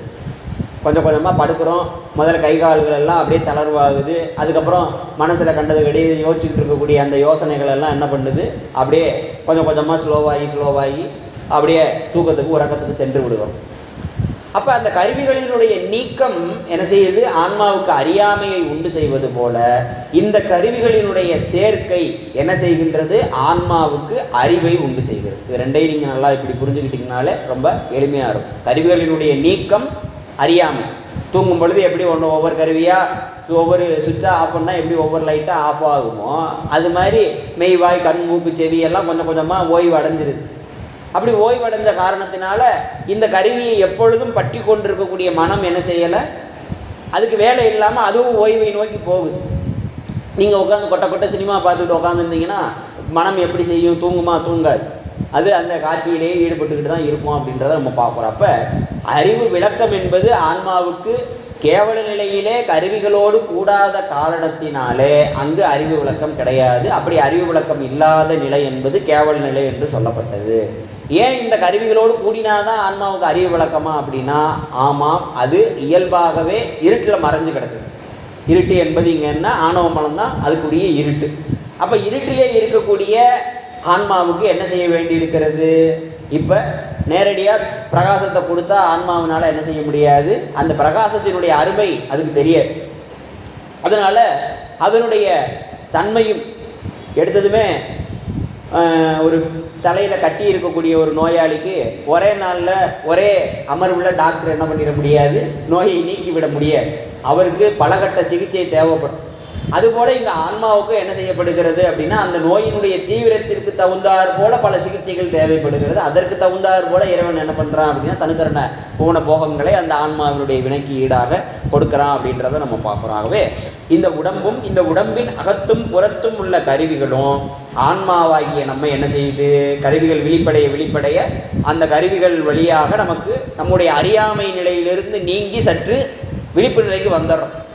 டக்குன்னு எழுப்புறாங்க, எழுப்பவும் ஆன்மா என்ன செஞ்சிருது? விழிப்பு நிலைக்கு வருது. விழிப்பு நிலைக்கு வரவும் படன்னு கண்ணை திறக்கிறோம், காதை பார்க்குறோம், யாரோ கூப்பிட்றாங்க, என்ன ஏதுன்னு திரும்பி பார்க்குறோம். அதுக்கப்புறம் 2-3 செகண்டில் என்ன ஆகுது? மனம் முதலிய கருவிகள் தொழிற்பட ஆரம்பிச்சிருது. தொழிற்பட ஆரம்பிச்சதும் நம்மளை கூப்பிட்டது இவங்க தான், இன்னாரு தான், நம்ம இந்நேரம் வரேன்னு சொல்லியிருந்தோம், நம்ம லேட்டாக தூங்கிக்கிட்டு இருக்கோம் அப்படி இப்படின்ட்டு அடுத்தடுத்த நிலைப்பாடுகளுக்கு அது கரண்ட்டுக்கு வந்துடுது. இதெல்லாம் நமக்கு நித்தமும் நடக்கக்கூடிய செயல்பாடுகள் தான். அந்த செயல்பாடுகளுடைய அடிப்படை தான் நமக்கு இங்கே சொல்லப்படுகிறது அப்படின்றத நம்ம நன்றாக புரிந்து கொள்ளுதல் வேண்டுமாகவே இந்த அகத்தும் புறத்தும் உள்ள கருவிகளும் அறியாமை இருளை சிறிது நீக்கி என்ன செய்கின்றன அப்படின்னா, ஆன்மாவுக்கு சிற்றறிவை உண்டாக்குகின்றன. ஆன்மாவுக்கு இந்த அறிவுகளினால என்ன உண்டாகல? பேரறிவு உண்டாகல. அந்த நேரத்துக்கு யார் கூப்பிட்டாங்களோ, யார் கூப்பிடுறாங்கன்றதை பார்க்கறதுக்கு மட்டும்தான் நீங்கள் என்ன செய்வீங்க? முயற்சி செய்வீர்களே தவிர ஏனைய விஷயங்களை பற்றின முயற்சி நம்மளால் செய்ய முடியாது. அந்த ஒரு நேரத்தில் ஒரு விஷயத்தை தான் ஆன்மா அறிந்து அதிலே தான் அது அழுந்தி தொழிற்படும் என்பது அதனுடைய இலக்கணமாக அமைந்திருக்கிறது. அப்படின்றதுனால இங்கு இந்தவாறு மாயா கருவிகளை பொருந்தி அது என்ன செய்யுது அப்படின்னா, அறிவு விளங்கி உலகப் பொருள்களை நுகர்ந்து வருகின்ற நிலை என்பது நமக்கு என்னவாக சொல்லப்படுது அப்படின்னா, சகல நிலை என்று சொல்லப்படுது. கேவல நிலை என்பது முழு அறியாமை. இங்கு சகல நிலை என்பது என்ன அப்படின்னா, இந்த கருவிகளை பொருந்தி இந்த கருவிகளின் வாயிலாக உலகப் பொருள் அனுபவத்தை பெறுவதற்கு உண்டான சிற்றறிவு விளக்கம். அந்த சிற்றறிவு விளக்கத்தை கொண்டு ஆன்மா இருக்கக்கூடிய நிலை, தூங்கிக்கிட்டு இருந்த நிலை கேவல நிலை அப்படின்னா, நீங்கள் முழிச்சு உட்கார்ந்துருக்கக்கூடிய நிலை என்பது என்ன அப்படின்னா சகல நிலை. அவ்வளோதான். இது ஒரு புரிதலுக்காக தான். நம்ம உள்ளுக்குள்ளே போக போக தான் இதுக்கான கருவிகள் என்ன, அதனுடைய தன்மைகள் என்ன அப்படின்றதையெல்லாம் நமக்கு எடுத்து காட்டுவாங்க. ஆகவே இப்படிப்பட்ட இந்த நிலையிலே கேவல நிலை என்பது அறியாமையில் அழுந்துதல், சகல நிலை என்பது மாயையில் அழுந்துதல் என்று சொல்லலாம். ஏன்னா இது வழியாக நீங்கள் பார்க்கும்பொழுது இந்த மெய்வாய் கண்மூக்கு செவியின் வழியாகத்தான் அறிவு விளக்கம். ஆகவே இது பாசஞானத்தை உண்டு செய்யக்கூடிய மாயையிலே அழுந்துதல் என்று சொல்லலாம். அதனால தான் இந்த கருவியின் வழியாக பெறக்கூடிய அறிவும் சிற்றறிவு என்று நமக்கு எடுத்து சொல்லப்பட்டது. முன்னாடி ஆசிரியர் சொன்னார், இறப்பு என்பதும் கேவல நிலை போன்றது தான் அப்படின்னு சொன்னார். எனவே பிறப்பு என்பது சகல நிலை என்பது விளங்கும். நீங்கள் அதை ரெண்டுக்கையும் ஒப்பிட்டு பார்க்கும் பொழுது, பிறப்பை நீங்கள் அப்போ இது இறப்பை நீங்கள் கேவலம்னு சொன்னீங்களே அப்படின்னா, அந்த பிறப்புக்கு எதிர்ப்பதமாக அமைந்திருக்கக்கூடிய பிறப்பு என்பது என்னவாக அமையும் அப்படின்னா சகல நிலையாக அமையும். அப்போ நாள்தோறும் வருகின்ற கேவல நிலை, உறக்கத்தை கேவல நிலை அப்படின்னு சொன்னீங்களே அப்படின்ற பொழுது, அந்த உறக்கம் நீங்கி எழுகின்ற நிலை என்பது என்னவாக சொல்லப்படும் அப்படின்னா விழிப்பு நிலை, அதாவது சகல நிலை என்று விளங்கி கொள்ளலாம். அதே சமயத்தில் அவ்வப்போது வருகின்ற மறப்பு கேவல நிலை என்று சொன்னீங்களே அப்படின்ற பொழுது, எனவே அந்த மறதி நீங்கி மீளவும் அந்த விஷயம் நம்முடைய ஞாபகத்துக்கு வருகின்ற அந்த நினைப்பு நிலை என்பது என்ன அப்படின்னா சகல நிலை என்பது நமக்கு இந்த விஷயத்தை புரிந்து கொள்ளும் பொழுதே வெளிப்படையாக தெரியும். ஆகவே இதுகாரும் கூறியவற்றால் பிறப்பு, விழிப்பு, நினைப்பு ஆகியவையெல்லாம் மாயையில் அழுந்துகின்ற சகல நிலை என்பது தெளிவாகும். இரவு நீங்கினால் பகலும், பகல் நீங்கினால் இரவும் என்ன செய்கின்றன? மாறி மாறி வருகின்றன. அதுபோலவே கேவல நிலையாகிய அறியாமையும் சகல நிலையாகிய சிற்றறிவும் மாறி மாறி நிகழுகின்றன. இறப்பிற்கு பின்பு பிறப்பும் உறக்கத்திற்கு பின்பு விழிப்பும் மறதிக்கு பின்பு நினைப்பும் என தொன்று தொட்டு நடந்து வருகின்றன. உயிர் இறந்தும் பிறந்தும் உறங்கியும் விழித்தும் மறந்தும் நினைத்தும் இவ்வாறு உழன்று வருகிறது. என்ன சொல்லிட்டாரு? மொத்தமாவே முடிச்சிட்டாரு. தூங்குறோம், எந்திரிக்கிறோம், இறக்குறோம், பிறக்கிறோம், நினைக்கிறோம், மறக்கிறோம். இதுக்கு மேல வேற என்ன நடக்குது? இந்த அறிவுக்கு ஒன்றும் நடக்கல. இதுக்கு மேல ஒன்றும் நடக்கல. அதனாலதான் அங்க சொன்னார், புல்லாகி கூடாகி புழுவாய் மரமாய். வேற ஏதாவது சொன்னாரா? ஒன்றும் சொல்லல. செல்லா நின்ற இத்தாவர சங்கமத்துள் எல்லா பிறப்பும் பிறந்து இழைத்தே. அப்ப ஆன்மாவினுடைய பயணம் இப்படியே தொடர்ந்துகிட்டு இருக்கு. பிறவி பெருங்கடல் அப்படின்னா, பிறவி பெருங்கடல் நீந்துவார் நீந்தாதார் இறைவனடி சேராதார். அப்ப இந்த கடலிலிருந்து மீள வேண்டும். அப்ப இந்த பிறவியாகிய பெருங்கடலிலிருந்து மீளுகின்ற முறைமைக்கு இந்த பிறவியாகிய பெருங்கடலிலிருந்து நம்மை கை கொடுத்து ஏற்றவல்ல பெருமான் குருநாதனாக எழுந்தருளி வந்து அங்கு ஆட்கொள்ளுகின்ற அந்த முறைமையிலே தான் அந்த நிலை நீங்கும். அதனாலதான் இந்த ஆசிரியர் ரொம்ப அழகாகவே இந்த அறிவு கருவிகளோடு கூடி இருக்கும் பொழுது பெரிய தெளிவானதாக நினைத்து கொள்ளுகிறது. கருவிகளை விட்டு நீங்கி இருக்கின்ற பொழுது அறியாமைக்கு போய்விடுகிறது. இது போல பிறப்பு நிலையிலே சகலத்தை இந்த உடம்பை பெற்று உடம்பு இருக்கிற வரைக்கும் அறிவை விருத்தி செய்து கொண்டு வருகிறது. உடம்பை விட்டு நீங்கிய நிலையில அறிவினுடைய விருத்தி அதுக்கு என்ன செஞ்சிருது? குறைந்து போய் விடுகிறது. அதே சமயத்துல நாள்தோறும் நினைப்பு மறப்பு அப்படின்ற அந்த முறைகளிலே ஆன்மாவினுடைய தன்மையும் என்ன செய்யுது? அறிவினுடைய தன்மையும் மாறுபாடு அடைந்து கொண்டே வருகிறது அப்படின்றதையெல்லாம் இங்க நமக்கு எடுத்து காட்டிட்டார். அப்ப இரவு நீங்கினால் பகலும் பகல் நீங்கினால் இரவும் மாறி மாறி வந்துகிட்டே இருக்கு. அப்ப இந்த இரவும் பகலும் எப்படி மாறி மாறி வருகிறதோ அதுபோல நமக்கு இறப்பும் பிறப்பும் மாறி மாறி வருகின்றன. அதுபோல நினைவும் உறக்க நிலையும் மாறி மாறி வருகின்றது. விழிப்பு நிலையும் உறக்க நிலையும் மாறி மாறி வருகிறது. அதே போல நினைப்பும் மறப்பும் என்ன செய்யுது? ஒவ்வொரு நிமிஷம் மாறி மாறி நடந்துகிட்டே இருக்கு. அப்ப இந்த மாற்றத்திலிருந்து விடுபடுவதற்கு உண்டான நிலையாகத்தான் நமக்கு எதை கொடுக்குறாங்க அப்படின்னா சுத்த நிலையை கொடுக்குறாங்க.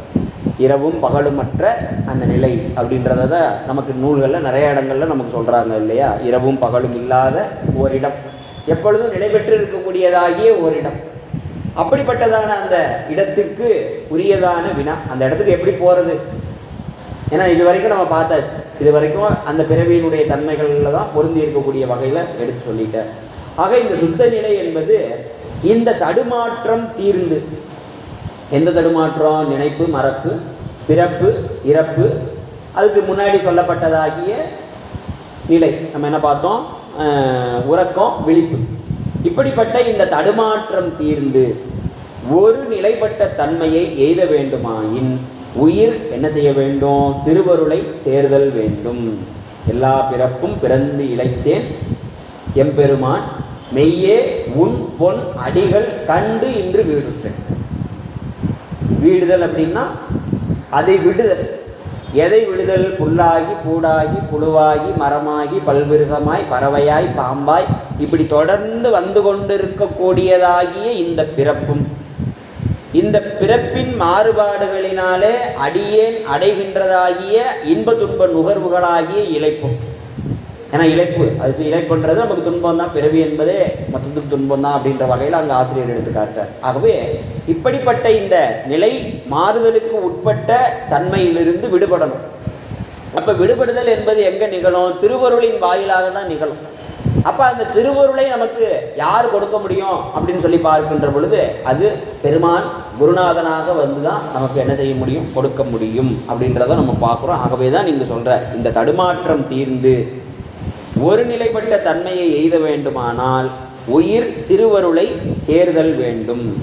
திருவருள் உயிருக்கு அப்பால் எங்கேயோ உள்ளது என்று எண்ண வேண்டாம். எங்கேயோ இருக்குது, நமக்கு கிடைக்கும்னு நம்ம என்ன செய்யக்கூடாது? நினைச்சுக்கிட்டு இருக்கக்கூடாது.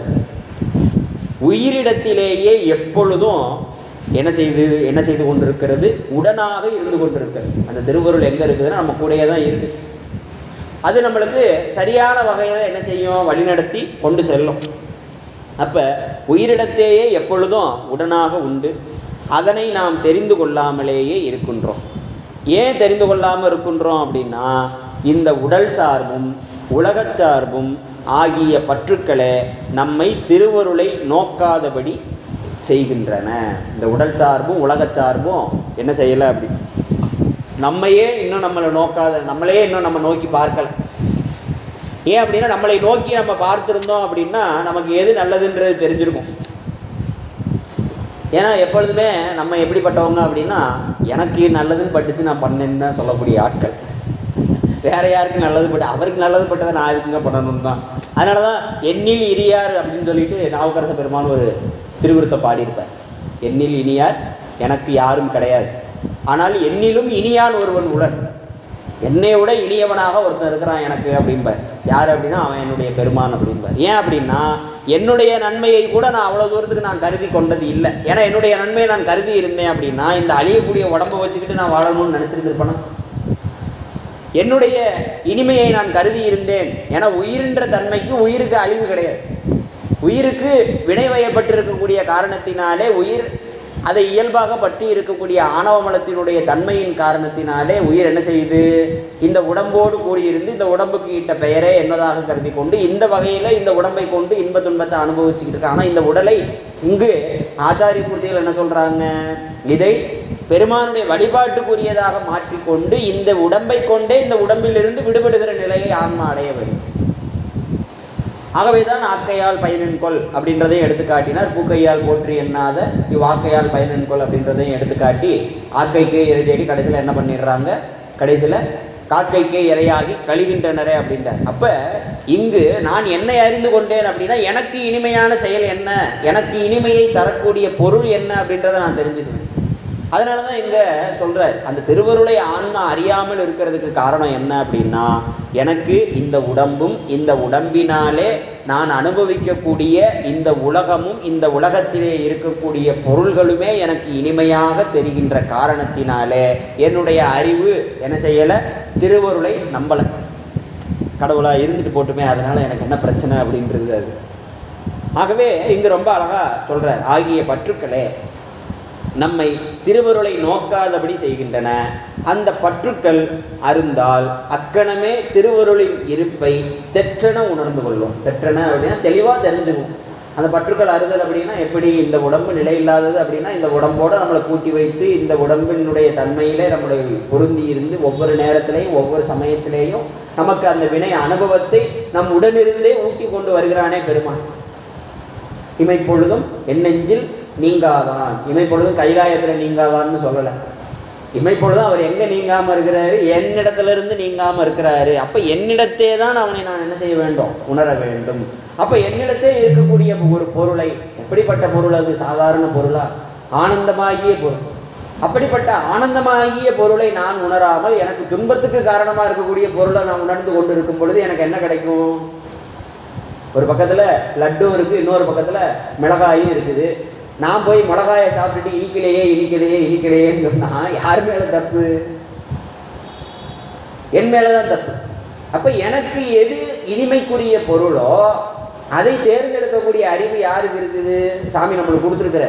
அவர் என்ன செய்யறாரு? நம்ம சுதந்திரம் போல நீ என்ன படிக்கணும்னு விருப்பப்படியோ படிச்சுக்க, நான் உனக்கு செலவு பண்றேன்னு எப்படி அம்மாவும் அப்பாவும் சொல்றாங்களோ அது போல சாமி என்ன பண்றாரு? நீ என்ன ஆசைப்படுறியோ அந்த உலகத்தை நீ அனுபவி.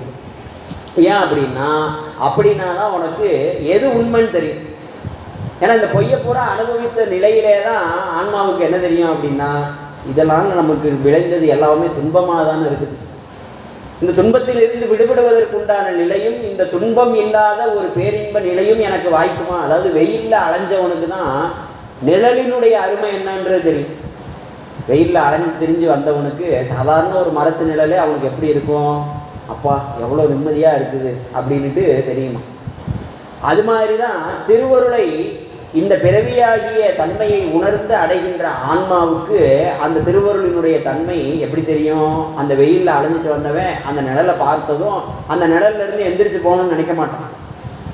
மேலும் இந்த நிழலிலிருந்து எழுந்து நாம் வெளியே சென்றால் நமக்கு என்ன வரும்? துன்பம் தான் நிகழும் அப்படின்றது அவனுக்கு ரொம்ப நல்லா தெரியுமா. அதனால திருவள்ளுவர் ஆசிரியர் சொல்வார், தூநிழல் ஆறுதற்கு யாரும் சொல்ல. துன்பத்துல அந்த வெயில் அடைஞ்சிட்டு வந்தவனை இந்த நிழல்ல நீ இருந்தா இன்பத்தை பெறலான்னு இன்னொருத்தையும் சொல்ல வேண்டிய அவசியம் இல்லையா? அந்த நிழலை அடைந்து அந்த நிழலிலே இன்பத்தை அனுபவித்துக் கொண்டிருக்கக்கூடிய ஒருவன் மீளவும் ஒரு முறை அந்த இன்பத்துக்கு வரமாட்டான் அப்படின்றான். அது மாதிரி இங்கு அந்த திருவருளினுடைய உபகாரத்தை உள்ளபடியே அறிந்து அந்த இருப்பை உள்ளபடியே தெரிந்து கொண்டு அந்த திருவருளை ஆன்மா உணர்ந்து அனுபவிக்கின்ற அந்த நிலையிலே ஆன்மா என்ன செய்யாது அப்படின்னா மீளவும் இந்த உடல் பற்றுக்கு வராது. அதனாலதான் ஏற்கனவே சொன்னது போல மிளகாயின்னு தெரிந்து கொண்டதுக்கு அப்புறமும் மிளகாயை தின்னுபிட்டு வரைக்குதேன்னா நம்ம என்ன செய்ய முடியும்? அப்ப இறைவனும் இந்த உடலின் உள்ளே தான் இருக்கிறார். அப்ப இந்த உடலின் உள்ளே தான் நாமும் இருக்கிறோம். அப்ப இந்த உடல் சார்பை நாம் பெற வேண்டுமா, திருவருள் சார்பை பெற வேண்டுமா என்பது நம்முடைய கைகளிலே தான் இருக்கிறது அப்படின்றதான் எங்க ஆசிரியர் ரொம்ப எடுத்துக்காட்டி அந்த விருப்பம் விளைய வேண்டும். அந்த விருப்பம் விளைய வேண்டும்னா ஏற்கனவே பார்த்தது போல வெயில்ல திரிஞ்சிட்டு வந்தவனுக்கு தான் நிழல் எங்க கிடைக்கும்ன்ற விருப்பம் விளையும். வெயில்ல அலையாம 24 மணி நேரம் ஏசியில உட்காந்துருக்கிறவரை போய் நீங்க ஆலமரத்துல கொஞ்ச நேரம் உட்காந்து பாருங்க அப்படி இருக்குன்னு சொன்னா அவர் சொல்லுவார், நான் எப்பயுமே ஏசியில தான் உட்காந்துருக்கிறேன், என்ன ஆலமரத்துக்கு கூப்பிடுறேன், அங்க ஒரே தூசியா இருக்கும் பாட்டுருவேன் ஏசி ரூம்ல. அது மாதிரி நம்ம என்ன பண்ணிக்கிட்டு இருக்கிறோம்? இந்த உடம்பே நமக்கு கதின்னு சொல்லி அனுபவிச்சுட்டு இருக்கிறோம். நம்ம என்ன நினைச்சுட்டு இந்த உடம்பு தான் நமக்கு ஏசி ரூம்னு நினைச்சிட்டு இருக்கிறோம். அப்ப அனுபவிச்சுட்டு இருக்கிற நமக்கு எப்படி வெயில் தெரியும்?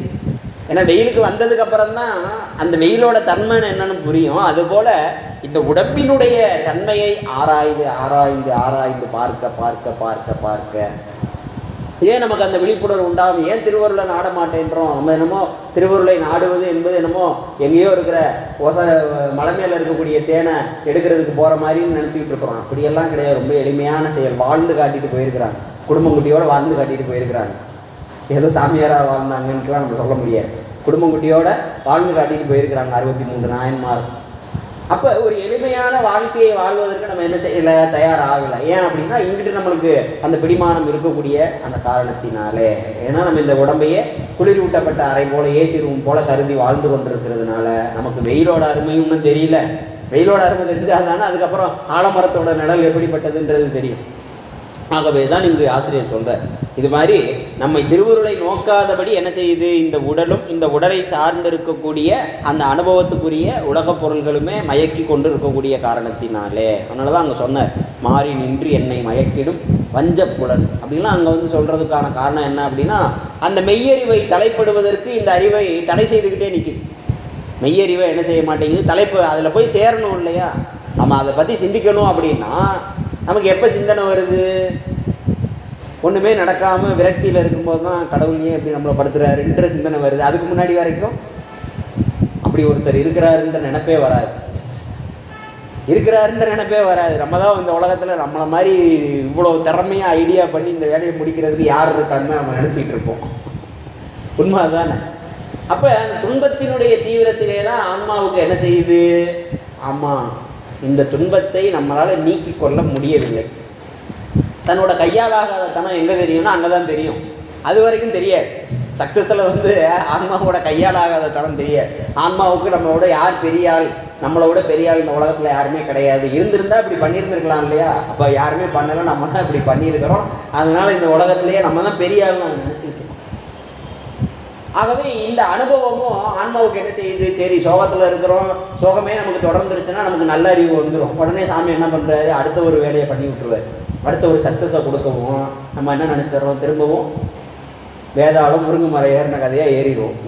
அப்ப இந்த நிலைகள்ல மாறி மாறி அததான் அங்க சொன்னார், அந்த நிலை மாற்றம் இல்லாத தன்மை, நிலை மாற்றத்துக்கு உட்பட்ட தன்மை.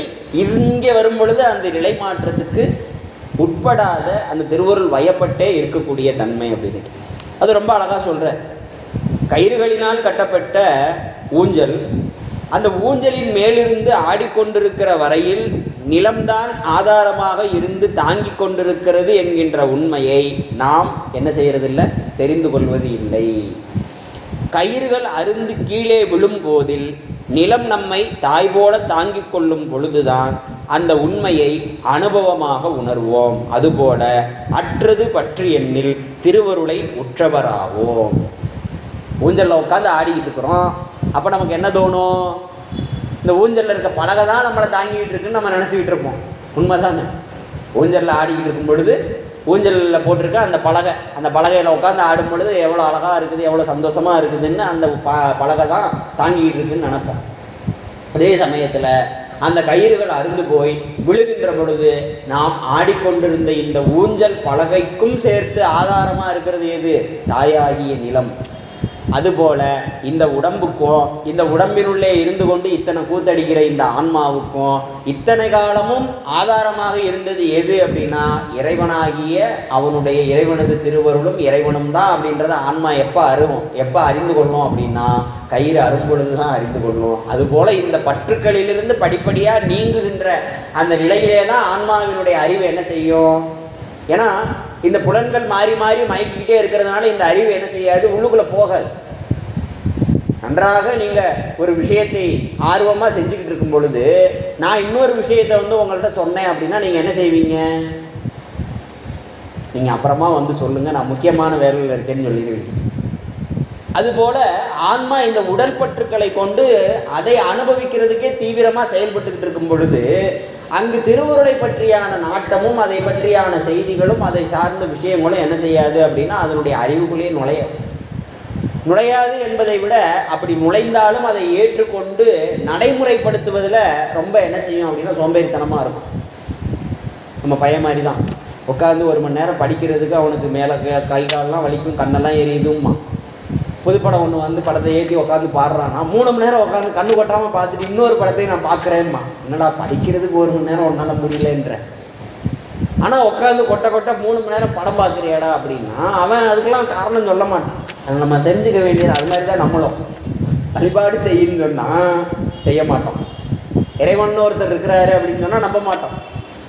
ஆனால் இதற்கு மாறுபட்ட செயல்கள் என்ன இருக்குதுன்னு சொல்கிறோமோ அதை பூரா நம்ம அறிவு உடனே ஏற்றுக்கிட்டு உடனே செயல்படுத்துறதுக்கு தயாராக நிற்கும். எப்படி இந்த படிக்கிற மாணவன் திரைப்படத்தை பார்க்குறதுக்கு எவ்வளோ ஆர்வமாக இருக்கிறானோ அவ்வளோ ஆர்வத்தோடு நிற்கும். படிக்க சொல்கிறப்ப அந்த ஆர்வம் அங்கே வராது. நீங்கள் பார்க்கலாம், நல்லாவே பார்க்கலாம். அப்போ இந்த கயிறுகள்னால எப்படி இந்த ஊஞ்சலில் தான் நம்ம உட்காந்துக்கிட்டு இந்த ஊஞ்சலே நிலைக்களம் என்று நினைத்து கொண்டிருக்கிறோமோ அது மாதிரி இந்த உடம்பே நிலைக்களம் என்று கருதி அதனால தான் அந்த உடம்பு சாதாரணமாக நீங்களை எத்தனை உடம்பை எடுத்திருக்கிறாரு. புல்லாகி கூடாகி புழுவாகி ஏதாவது ஒன்றில் அந்து போயிருந்துச்சுன்னா முடிஞ்சு போயிருந்துருக்கும். அப்போவே இவ்வளோ தொடர்ச்சி செல்ல வேண்டிய அவசியமே கிடையாது இல்லையா? ஏற்கனவே சொல்றாரு, மனிதராய் தேவராய் அசுரராய். அப்ப ஏற்கனவே ஒரு மனித பிறவையும் எடுத்தாச்சு, அதுக்கு மேல தேவர் பிறவையும் எடுத்தாச்சு, அதுக்கப்புறம் அசுரனாகவும் பிறந்தாச்சு. இப்படி எல்லாருமே பிறந்து பிறந்து பிறந்து பிறந்து பிறந்து பிறந்து அதுதான் சொல்லுவார் அருணகிரிநாத பெருமானம், எழுகடல் மணலை அளவிடு எனது இடர் பிறவி அதிகம் அப்படின்பார். 7 கடல் மணலையும் எடுத்து எண்ணி பார்த்து அதோட சேர்த்து இன்னும் கொஞ்சம் 4-5 எண்ணிக்கையை சேர்த்துக்கங்க. அதை விட அதிகமாக என்ன செஞ்சிருக்கிறேன்?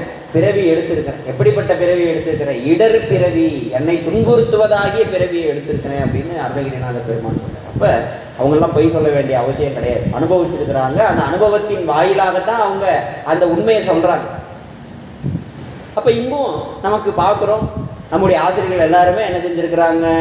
இந்த சகல நிலையிலே மாறி மாறி மாறி மாறி நின்றுக்கிறாங்க. அதனாலதான் ஞானசம்பந்த பெருமான் சொன்னார், அவ்வினைக்கு இவ்வினையாம் என்று சொல்லி அதிலே அழுந்து கிடக்கிறீங்களே, இது பெரிய ஊனம் இல்லையா, குற்றம் இல்லையா? இதிலிருந்து நீங்குவதற்கு உண்டான வழிபாட்டினை மேற்கொண்டு நீங்க என்ன செய்ய வேண்டும்? கைவினை செய்து எம்பிரான் கல்லநெறி போற்ற வேண்டும் அப்படின்னு நமக்கு எடுத்துக்காட்டி அருளினாராகவே அந்த திருவருளை நாட வேண்டும். ஆகவே இந்த தரைதான் உண்மையாக நம்மை தாங்கி கொண்டு இருக்கிறது அப்படின்றது நமக்கு எப்ப தெரியும்? கயிறு அந்து போகும் பொழுதுதான் தெரியும். அதுபோல குருநாதன் எழுந்தருளை ஆன்மாவுக்கு அந்த ஆன்மா அறிவு தான் இந்த கயிறு. அந்த அறிவாகிய கயிறு இப்ப எதை பிடிச்சிக்கிட்டு இருக்குதுன்னா இந்த உடம்பை பிடித்து கொண்டு இருக்கு. அந்த உடம்பை பிடித்து கொண்டிருக்கிற அந்த அறிவாகிய கயிறை அறுத்து என்ன செய்ய வேண்டும் அப்படின்னா திருவருளாகிய சார்பு தான் உனக்கு மெய்யான சார்பு. மாணிக்கவாசக பெருமான் சொல்லுவார், சித்தமெனும் தென் கயிற்றால் திருப்பாதம் கட்டுவித்தவா வாடி தெல்லேனம் கொட்டாமோ அப்படின்பார். இந்த சித்தமாகிய கயிறை இப்ப எங்க கட்டியிருக்கிறோம்னா பாசத்துல கட்டியிருக்கிறோம். இப்ப இந்த பாசமாகிய கயிற்றிலே பாசமாகிய இடத்திலே கட்டப்பட்டு இருக்கக்கூடியதாகிய பசுவை என்ன செய்யணும்? திருவருளாகிய இடத்துல மாற்றி கட்டணும். பசுவை எந்த பக்கம் கீழ்பொருளில் கட்டி போட்டு வச்சிருக்கிறாங்க நம்மளை பசுவை. இப்போ பசுவை என்ன செய்யணும்? அவுத்து மேல் பொருளாகிய சிவத்தில் கட்டி போட்டுட்டோம் அப்படின்னா, மேல் பொருளாகிய சிவம் எப்படிப்பட்டது? இன்பமயமானது, ஆனந்தமயமானது, நிலைத்த ஆனந்தமயமானது. ஆகவே அங்கே நிலைத்த ஆனந்தத்தை என்ன செய்யலாம் அப்படின்னா பசு அனுபவிக்கலாம். அதனால தான் சொல்றார், அற்றது பற்றெண்ணில் திருவருளை உற்றவர் ஆவோம். ஆகவே உயிரறிவிலே கலந்திருக்கிற இறைவனது அறிவே திருவருள் என்பது. உயிர் அறிவிலே கலந்திருக்கக்கூடிய இறைவனது அறிவே திருவருள் என்பது. அந்த பேரறிவே மறைந்து நின்று கருவி கரணங்களின் வழியாக உயிருக்கு சிற்றறிவை விளக்கி வருகிறது. இது திருவருளை உணர்வதற்கு முந்திய நிலை. சாமி எங்க இருக்கிறாரு? உயிரோட அறிவுல தான் கலந்திருக்கிறார், ஒரு எங்கேயோ இல்லை. அதுதான் நமக்கு இந்த நூல் என்ன செய்யுது? அந்த உண்மையை தான் சொல்லுது. இங்க உண்மை விளக்கம் அப்படின்னா எந்த உண்மையை சொல்லுது அப்படின்னா, வரிசையா பகுத்து ஆராயுது. இந்த கையா, இந்த காலா, இந்த மூக்கா, 36 தத்துவம்னு சொல்றாங்களே, நிலமா, நீரா, நெருப்பா, காற்றா, ஆகாயமா, எது நான்? அப்ப நான் எது என்பதை எனக்கு காட்டுவதோடு மட்டுமல்லாது, எனக்கு தலைவனாக இருக்கக்கூடிய சிவபெருமானையும் காட்டு. அந்த உண்மையை காட்டுவதனாலதான், அந்த உண்மையை விளக்கி சொல்லுகின்ற காரணத்தினாலேதான் இது உண்மை விளக்கமாகவும் அந்த பொய்காட்டி பொய்யகற்றி அப்படின்ற அந்த வாக்குகளுக்கெல்லாம் ஏற்றாறு போல அமைந்திருக்கிற அனுபவ நூலாகவும் அமைந்திருக்கிறார். அதனால உயிரறிவிலே தான் இறைவன் கலந்திருக்கிறான். அவனுடைய அந்த அறிவினாலே தான் ஆன்மா என்ன செய்கிறது? அறிவை பெறுகிறது. அதுதான் திருவருள் அப்படின்றோம். அப்ப அந்த அறிவு என்ன செய்கிறது? மறைந்து நிற்கிறது. அந்த மறைந்து நிற்கக்கூடிய அந்த இறைவனுடைய திருவருள் தான் கருவிகரணங்களினுடைய வாயிலாக நமக்கு, இந்த கருவிகரணங்களினுடைய வாயிலாக நமக்கு அறிவு விளக்கத்தை செய்கிறது. இது திருவருளை உணர்வதற்கு முந்திய நிலையில கருவிகரணங்களின் வாயில அறிவு விளக்கம். அப்ப இந்த கருவிகரணங்கள் தான் நமக்கு என்னது? ஊசல். இந்த ஊசலாகிய இந்த கருவிகரணங்களின் மீது இருக்கக்கூடிய அந்த பற்றை விடுத்து ஆன்மா திருவருளை சார்ந்து நிற்கின்ற பொழுது அந்த திருவருள் ஞானம் தானே முன்னின்று அவ்வுயிருக்கு நேரே உணர்த்தும். என்ன சொல்றாரு? முதல்ல கயிறு வழியா ஆடிக்கிட்டு இருந்தேன், பலகை தான் உண்மைன்னு நினைச்சுக்கிட்டு இருந்தேன். அப்ப சாமி என்ன பண்றாரு? அப்பையும் நிலம்தான் ஆதாரம். நிலம் இல்லாட்டி நீங்க எந்த இடத்துல ஊஞ்சலை கட்ட முடியும்? ஒரு இடத்துலையும் கட்ட முடியும். அப்பையும் நிலம்தான் ஆதாரம். ஆனா எனக்கு அப்ப என்ன தோணுச்சு? இந்த பலகை தான் ஆதாரம்னு தோணுச்சு. சரி, பலகை தான் ஆதாரம் அப்படின்னா பலகையே ஆதாரமா ஆயிட முடியுமா அப்படின்னா பலகையே ஆதாரம் ஆக முடியாது. அந்த பலகைக்கு நுண்மையாக இறைவனுடைய திருவருள் என்ன செய்யுது? இந்த கருவிகரணங்களின் வாயிலாக மறைந்து நின்று திருவருளை ஊட்டுகிறது. அதுதான் அவனுடைய மறைத்தலாகிய தொழில்னு சொல்றோம். படைத்தல், காத்தல், அழித்தல், மறைத்தல், அருளுதல். அப்ப மறைத்தல்னா யாருக்கு எதை மறைக்கிறாருன்னா, தன்னை மறைத்து கொண்டு அங்கு என்ன செய்யறாரு சுவாமி? ஆன்மா இன்னும் நம்மளை உணர்றதுக்கு அவன் வரல. நம்மளை உணர்றதுக்கு அவன் வரும்பொழுது நம்மை அவனுக்கு காட்டுவோம். அது வரைக்கும் அவன் எதை ஆசைப்படுறானோ அதை மட்டுமே அவனுக்கு காட்டி கொண்டு இருப்போம். அப்படின்றதான் சாமி செய்யற வேலை. அப்ப அந்த வகையிலே இங்கு நம்ம பார்க்கும் பொழுது ஆன்மாவினுடைய உயிரிலே தான் இறைவன் கலந்திருக்கிறான். எப்ப? எல்லா காலத்திலையும் கலந்திருக்கிறான். எல்லா காலத்திலையும் ஊஞ்சலுக்கு ஆடிக்கிட்டு இருக்கும் போதும் நிலந்தான் ஆதாரம், அந்து விழுகின்ற பொழுதும் நிலந்தான் ஆதாரம். ஆனா நான் தான் என்ன நினைச்சிட்டு இருக்கேன்? ஆடிக்கிட்டு இருக்கும்போது ஊஞ்சல் ஆதாரம்னு நினைக்கிறேன், அந்து விழுந்ததுக்கு அப்புறம் நிலம் ஆதாரம்னு நினைக்கிறேன். ஆனா எல்லா நேரத்திலேயும் எல்லா பொருளுக்கும் ஆதாரமாக இருக்கக்கூடியது எது அப்படின்னா நிலம்தான். அதனாலதான் இங்க சொல்றாரு, கயிறு அருந்த ஊசல் போல ஆன்மா திருவருள் சார்பை உயிர் பெற்றுவிட்டால் அந்த திருவருள் ஞானம் என்ன செய்யும் அப்படின்னா முன்னின்று அவ்வுயிருக்கு நேரே உணர்த்தும். இதுவரைக்கும் மறைந்து நின்று உணர்த்தி வருகிற நிலையில ஆன்மாவுக்கு அந்த திருவருள் என்ன செய்யும் அப்படின்னா நேர் நின்று உணர்த்தும். அந்த நிலையில் மனம் முதலிய கருவிகள் உயிருக்கு என்ன இல்லாம போயிடும் அப்படின்னா தேவை இல்லாமல் போயிடும். மனம் முதலிய கருவிகளோட தான் நம்ம பொருந்தி இருப்போம். ஆனால் அந்த கருவிகள் ஆன்மாவுக்கு என்ன செய்யாது அப்படின்னா தேவைப்படாமல் போயிடும். முதல்ல சிந்திக்கணும் வைக்கணும்னா இந்த கருவிகள் தேவைப்படும். ஆனால் இப்பொழுது அந்த திருவருள் நிலையிலே அந்த திருவருளை உணர்ந்து அது நேர் நின்று உணர்த்தப்படுகிற நிலை. அப்ப சகல நிலையில கருவி இல்லாம உங்களுக்கு அறிவு விளக்கம் கிடையாது. ஆனால் சுத்த நிலையில ஆன்மா இந்த கருவிகரணங்களினுடைய பற்றுக்களில் இருந்து நீங்கிறது அப்படின்னா இந்த உடம்பை விட்டு ஆன்மாவை பிரிக்கிறது கிடையாது. நீங்குதல் என்பது அறிவால் நீங்குதல். எப்படி நீங்குதல்? திருவருள் சார்பை கொண்டு நீங்குதல். அப்படி நீங்கி அந்த நிலையில அந்த திருவருளே ஆன்மாவினுடைய அறிவுக்கு அறிவாய் இருந்து உணர்த்துகிறது அப்படின்ற அந்த உண்மையை ஆன்மா உணர்கின்ற பொழுது அங்கு மனம் முதலிய கருவிகள் இருந்தாலும் அந்த கருவிகளை என்ன செய்யாது அப்படின்னா ஆன்மா சாராது. அதனாலதான் சொல்றாரு, அந்த முதலிய கருவி கரணங்கள் உயிருக்கு தேவையில்லாமல் போகின்றன. இதுக்கு ஒரு எடுத்துக்காட்டு சொல்றார், இதனை எளிதில் விளங்கி கொள்ளலாம். இரவு நேரத்தில் விளக்கு எரிந்து தனது சிற்று ஒளியால், சின்ன ஒளி, இரவு நேரத்தில் விளக்கு எரியுது, விளக்குல எவ்வளோ சின்னதாக ஒரு பிரகாசம் இருக்கும். அந்த சிற்றொளியால் இருளை சிறிதே ஓட்டி பொருளை காட்டுகிறது. இருளை என்ன செய்யுது? முழு இருட்டையே அது போக்க முடியாது. இருட்டில் இருக்க முழு இருட்டையும் ஒரு சின்ன மெழுகுதிரி போக்கிருமா? போக்க முடியாது. ஆகவே சிறிதே அந்த இருளை விளக்கி அங்கே என்ன செய்யுது? அந்த வெளிச்சம் எவ்வளவு தூரத்துக்கு பரவி இருக்குதோ அந்த அளவுக்கான பொருள் விளக்கத்தை அது செய்கின்றது. இதே நேரம் என்ன ஆகுது அப்படின்னா, விடிஞ்சிருச்சு, சூரிய ஒளி தோன்றிவிட்டது. அப்படி தோன்றிய அந்த நிலையிலே எல்லாவற்றையும் தெளிய காணுகிற நிலை வந்த பின்னரும், சூரியன் வந்துட்டாரு, சூரியனுடைய பிரகாசம் எங்கும் பரவிருச்சு. இப்போ நம்ம என்ன செய்கிறோம்? பொருளை பார்க்க, எல்லா பொருளையும் எல்லா இடத்துலையும் பார்க்கக்கூடிய அளவுக்கு வந்தாச்சு. வந்ததுக்கு அப்புறமும் விளக்கு எரிந்து கொண்டிருந்தால் அந்த விளக்கொளி என்ன பயனை செய்யும்? விளக்கு இல்லாமல் போகலை. அதே போல ஆன்மா உடம்பு இல்லாமல் போகலை. ஞானம் அடைஞ்சா செத்து போயிருந்தா அந்த நிலைமையெல்லாம் இல்லை. உடம்போட கூடியிருந்தே அந்த இன்பத்தை அனுபவிக்குது. அப்போ இன்பத்தை அனுபவிக்கின்ற அந்த நிலையிலே உடம்பு இருக்குதே. அப்போ இந்த உடம்பை நீங்கள் பாசக்கருவி, மாயா கருவி, மயக்கம் செய்யும், அப்படி இப்படின்லாம் சொல்லி பயமுடுத்துனீங்களே முன்னாடி. இப்போ ஞானம் பெற்ற பொழுதும் இந்த உடம்பு இருக்குதே அப்படின்னா இந்த உடம்பினாலே அனுபவிக்கக்கூடிய அனுபவம் ஆன்மாவுக்கு கிடையாது. ஏன் அப்படின்னா அது திருவருளை சார்ந்து நின்று பிரகாசத்துக்கு போயிருச்சு. முதலையாவது இந்த கை விளக்குனால தான் காண முடியுன்ற நிலைமை, எது சகல நிலை. இப்போ என்ன ஆயிருச்சு? சுத்த நிலையில சூரியனே வந்துட்டாரு.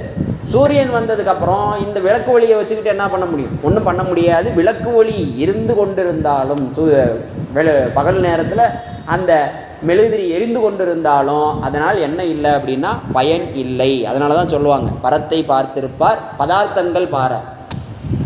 ஞானிகளுடைய நிலை அங்கிங்கு எனாதபடி எங்கும் பரிபூர்ணமாக இறைவனே நிறைந்திருக்கிற காட்சியை தவிர அவர்களுடைய அறிவில் வேற எதுவுமே தட்டுப்படாது. இப்போ நம்மளுடைய அறிவில் இது ஆண், இது பெண், இது கல், இது மரம், இது துணி அப்படின்ட்டு நமக்கு என்ன செய்யுது? நம்மளுடைய அறிவு பல்வேறு விதமான பேதப்பட்ட காட்சிகளையே நம்மளுக்கு கொடுத்துக்கிட்டு இருக்குது.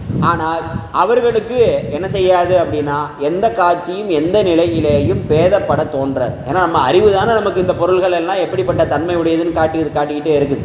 அப்போ இந்த அறிவு திருவருளை சார்ந்து நின்று அந்த திருவருள் விளக்கத்தை குருவினுடைய திருவருளினாலே அங்கு பெற்று நிற்கின்ற பொழுது நாம் காணுகின்ற காட்சியின் வழியாக நாம் அறிகின்ற இந்த அறிவு என்ன செய்யுது அப்படின்னா மாறுபட்டு போய்விடுகிறது. அதுதான் இந்த ஞான சாத்திரமானது நமக்கு கொடுக்கக்கூடிய ஒரு மிகப்பெரிய உண்மை. அதனாலதான் அதை பதிஞானம் அப்படின்றாங்க. அப்ப இந்த வகையிலே இந்த விளக்கு எரியுமானால் அந்த விளக்கு ஒளி என்ன பயனை செய்யும்? ஆகவே விளக்கை நாம் அணைத்து விடுகிறோம், தேவையற்ற அதனை அப்புறமாய் வைத்து விடுகிறோம். உடம்பும் அதில் உள்ள கருவி கரணங்களும் இரவில் எரியும் விளக்கு போன்றவை. அஞ்ஞானத்தை ஓரளவுக்கு நீக்கி சிற்றறிவை கொடுப்பவை. திருவருளாகிய சூரிய ஒளி வந்ததுக்கு அப்புறம் சிற்றறிவும் அதனை விளங்கச் செய்யும் கருவி கரணங்களும் பகல் விளக்கு போல நீங்குதற்கு உரியவாகி விடுகின்றன. அந்த கருவிகளினுடைய துணை இல்லாமலே திருவருள் நேரே அறிவிக்க அதனால் எல்லாவற்றையும் அறிகின்ற விரிந்த அறிவு உண்டாகும். அதனாலதான் அவங்க என்ன பண்றாங்க? சூரியனுடைய பிரகாசம் வந்ததுக்கு அப்புறம் விளக்கினுடைய ஒளிய தள்ளி வச்சுட்டாங்க. நாயனார் போய்கிட்டு இருந்தார், சாமிக்கு நெய்வேத்தியம் எடுத்துட்டு போய்கிட்டு இருந்தார், நெய்வேத்தியம் கீழே கொட்டிருச்சு. அவர் திருவருள் பிரகாசம் விளக்கம் சூரியனுடைய பிரகாசத்துல இருந்த காரணத்தினால விளக்கொளியாகிய உடம்பு வேணான்னு ஒட்டி வச்சார். நம்ம ஒட்டி தள்ளி வைக்க முடியுமா? உடம்ப கழுத்துல கத்தியை பூட்டி அறுக்க ஆரம்பிச்சுட்டார். நம்மளால முடியுமா? நகத்துல ஓரத்துல கொஞ்சோண்டு சேர்த்து வெட்டிட்டாலே ஐயோ அம்மான்னு கதறிட்டு உட்காந்துருக்கிற நம்ம எங்க? அவர்கள் அந்த திருவருள் ஞானத்தை பெற்ற காரணத்தினாலே, அந்த திருவருளிலே அவர்கள் அழுந்தி இருக்கின்ற காரணத்தினாலே அந்த திருவருளினுடைய தன்மையை உணர்ந்து அந்த ஆன்மா நிற்கின்ற பொழுது அந்த ஆன்மாவுக்கு அந்த உரைப்பு ஏற்படும். மேலே நிற்கிறீங்க, கீழே குதின்னு ஒருத்தர் சொல்றாரு, கீழே இருக்கிறவர் காப்பாற்றுவாருன்ற நம்பிக்கை இருந்தால் தானே நீங்கள் மேலே இருந்து குதிப்பீங்க, இல்லைன்னா? அப்போ அந்த இடத்துல அந்த நாயனார் அப்படி செய்கிறாரு அப்படின்னா அவர் என்ன பைத்தியமா? சொல்லுங்க. அப்ப இறைவனை, அந்த இறைவனுடைய திருவருளை அந்த ஆன்மா எப்படி பெறுகிறது? அந்த திருவருளை பெற்ற அந்த நிலையில விளக்கு ஒளி எப்படி தேவையில்லாமல் போகுது அப்படின்ற இடத்துல நம்ம எப்படி இதை புரிஞ்சுக்கிறது அப்படின்ற பொழுது இந்த வகையில தான் நம்ம புரிஞ்சுக்க முடியும். அந்த திருவருள் சார்பை பெற்றிருக்குது. திருவருள் சார்பை பெற்றிருக்கக்கூடிய அந்த வகையில ஆன்மாவினுடைய தன்மை அந்த இடத்துல எப்படி விளங்குகிறது அப்படின்னா, அது இது எனக்கு தேவையே இல்லைன்ற முடிவுக்கு வரும். நம்ம என்ன செய்வோம்? குண்டூசி குத்துனா கூட தாங்க முடியாது நம்மளால. அப்ப அந்த பற்று அறுதல் என்பதும் அந்த அனுபவ நிலை என்பதும் எவ்வளவு தூரத்துக்கு ரொம்ப சிறப்பாகவே நம்மளுக்கு அந்த இடத்துல ஆச்சாரிய மூர்த்திகளுடைய வரலாற்றின் வழியாகவே நமக்கு விளங்க வச்சிருக்கிறாங்க அப்படின்றத நம்ம பார்க்கணும். அதனாலதான் இங்க சொல்ற இந்த விளக்கு நமக்கு எப்படி இருக்குது அப்படின்னா, இரவிலே எரிகின்ற விளக்கு போன்றவை. அஞ்ஞானத்தை ஓரளவுக்கு நீக்கி சிற்றறிவை கொடுக்கும். ஆனா திருவருளாகிய சூரிய ஒளி வந்ததுக்கு அப்புறம் சிற்றறிவும் அதனை விளங்க செய்யும் கருவி கரணங்களும் பகல் விளக்கு போல நீங்குதற்கு உரியவன ஆகிவிடுகின்றன. ஆகவே அந்த கருவிகளினுடைய துணை இல்லாமலே திருவருள் நேரே அறிவிக்க, அதனால் எல்லாவற்றையும் அறிகின்ற விரிந்த அறிவு உண்டாகும். ஆகவே கருவி கரணங்களை கொண்டு அறிவு விளங்குகின்ற நிலையே சகலம் என்று கூறப்படும். ஆகலின் கருவிகரணங்களின் துணை இன்றி அறிவதாகிய அருள் நிலையில் சகலமாகிய நிலை என்ன ஆயிரும் அப்படின்னா பகல் விளக்கு போல ஆகிவிடும். சகல நிலை தான். சகல நிலையில இந்த உடம்பினுடைய துணையை கொண்டு நீங்க அறிந்தீங்க அப்படின்னா அது சகல நிலை. அதே போல சகல நிலையிலே திருவருளினுடைய துணையை கொண்டு அறிகின்ற அந்த நிலை என்ன ஆகும் அப்படின்னு சொல்லி பார்க்கும் பொழுது, உடம்பு இருந்தாலும் இந்த உடம்பினால் அனுபவிக்கக்கூடிய வினை பயன்கள் அந்த ஆன்மாவை பொருந்தாது. அதுதான் அந்த இடத்துல நமக்கு சொல்ல வராங்க அப்படின்றத நம்ம பார்க்குறோம். அதனால இது பகல் விளக்கு போல ஆகிவிடும். அருள் நிலையில் அறியாமையாகிய இருள் என்ன செஞ்சிடும் அப்படின்னா முற்றிலும் நீங்கிவிடும். ஆதலால் கேவலமாகிய நிலை என்ன செய்யாது அப்படின்னா இனிமேல் வரவே வராது. கேவலமாகிய நிலை அப்படின்றதான் நமக்கு என்ன செஞ்சாரு? அறிவு அறியாமை. அறியாமையை முழுசா செய்யும். எப்படி செய்யும்? இறப்பு பிறப்பு போல செய்யும். அதே சமயத்தில் என்ன சொன்னாரு? உறக்கம் விழிப்பு போல செய்யும். அதே சமயத்தில் நினைவு மறப்பு போல செய்யும்னார். இங்கு அந்த அறியாமை முழுசும் நீங்கக்கூடிய காரணத்தினாலே, ஏன்னா சூரியனுடைய பிரகாசம் வந்துருச்சு அப்படின்னா நீங்க மெழுகுதிரி பொருத்தி வச்சிருக்கிறப்ப என்ன உண்டு? இருட்டும் உண்டு, வெளிச்சமும் உண்டு. வெளிச்சத்தினுடைய பிரகாசம் எவ்வளவு தூரத்துக்கு அதிகமாகுதோ அந்த அளவுக்கு இருட்டோட தன்மை குறையும். அப்ப சூரியனுடைய பிரகாசம் வந்ததுக்கு அப்புறம் என்ன இல்லை? இருட்டு என்பது இல்லவே இல்லை. இருட்டு என்பது இல்லவே இல்லை அப்படின்றத நம்ம பார்க்குறோம். அதனாலதான் கேவலமாகிய நிலை என்பது அந்த நினைப்பு மறப்பு என்கிற நிலையே நிகழ்வது இல்லை. அதனாலதான் அங்க சொன்னாங்க அவங்க இமைப்பொழுதும் அந்த நினைப்பு மறப்பு இல்லாத நிலையை தான் அவர் அப்படி சொல்றார். நினைப்பும் மறப்பும் இல்லாத நிலை. நமக்கு சுந்தரமூர்த்தி சுவாமிகள் சொல்றாரு இல்லையா, எத்தால் மறக்கேன் மறவாதே நினைக்கின்றேன். மறவாதே எப்படி நினைக்க முடியும்? மறந்தாதானே நினைக்க முடியும். இவர் என்ன சொல்றாரு? மறவாதே நினைக்கின்றேன் மனத்து உன்னை. ஏன் மறவாம நினைக்கிறேன்? நீ என்னை விட்டு மறைஞ்சாதானே உன்னை நான் மறக்க முடியும்.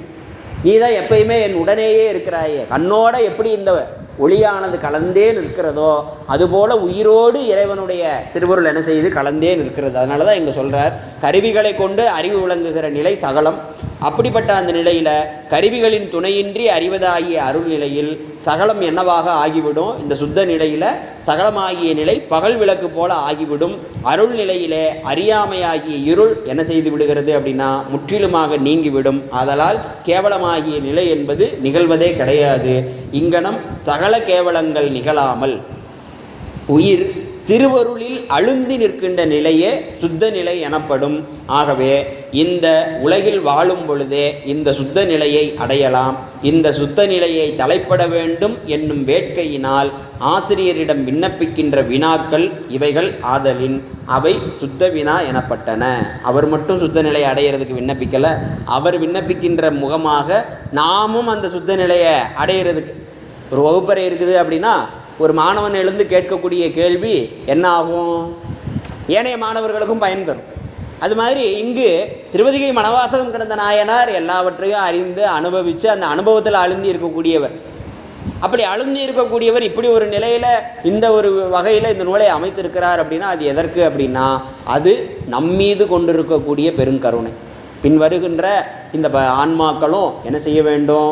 நாம் நம்முடைய ஆச்சாரிய மூர்த்தி நமக்கு கொடுத்த அந்த சுத்த நிலையை எல்லா உயிர்களும் பெற்று இன்புற்று இருக்க வேண்டும். ஏன்னா சைவ சமயத்தினுடைய கோட்பாடு எல்லா உயிரும் இன்புற்று இருப்பதன்றி வேறொன்றும் அறியேன் பராபரமே என்பதுதான். அப்படிப்பட்ட அந்த பரோபகாரமான பரங்கருணை நிலையிலிருந்து தான் நமக்கு என்ன செஞ்சிருக்கிறாரு, அவர் ஒன்றுமறியா மாணாக்கர் போல வினவுவதாக எடுத்துக்கொண்டு ஒன்றுமே அறியாமல் நம்மையும் இப்படி ஒரு கேள்வி கேட்கலாமா, ஏன்னா கேட்டதுக்கப்புறம் தான் நமக்கு தெரியும் இப்படி ஒரு கேள்வி இருக்குதா சுத்த நிலையா அப்படின்னா என்ன அப்படின்றதுக்கான ஒரு விழிப்பாவது நமக்கு ஏற்படும். அப்படின்ற முறைகளிலே ஆசிரியர் என்ன செய்கிறார் அப்படின்னா, சுத்த நிலையை தலைப்பட வேண்டும் என்கின்ற வேட்கையினால் எழுந்த வினா.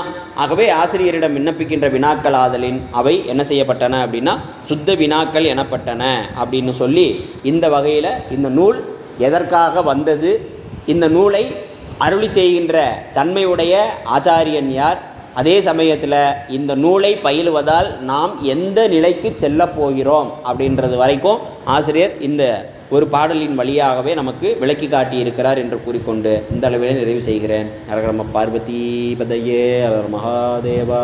திருச்சிற்றம்பலம். கைலாய பரம்பரையில் சிவஞான போது நெறி காட்டும் வெண்ணெய் பயில்வாய்மை மெய்கண்டான் சந்ததி கோர்மைஞான பானுவாகி குயிலாரும் பொழில் திருவாவடுதுறை வாழ் குருநமச்சிவாய தேவன் சைலாதி மரபுடையோன் திருமரபு நீடூழி தலைகமாதோ. திருச்சிற்றம்பலம்.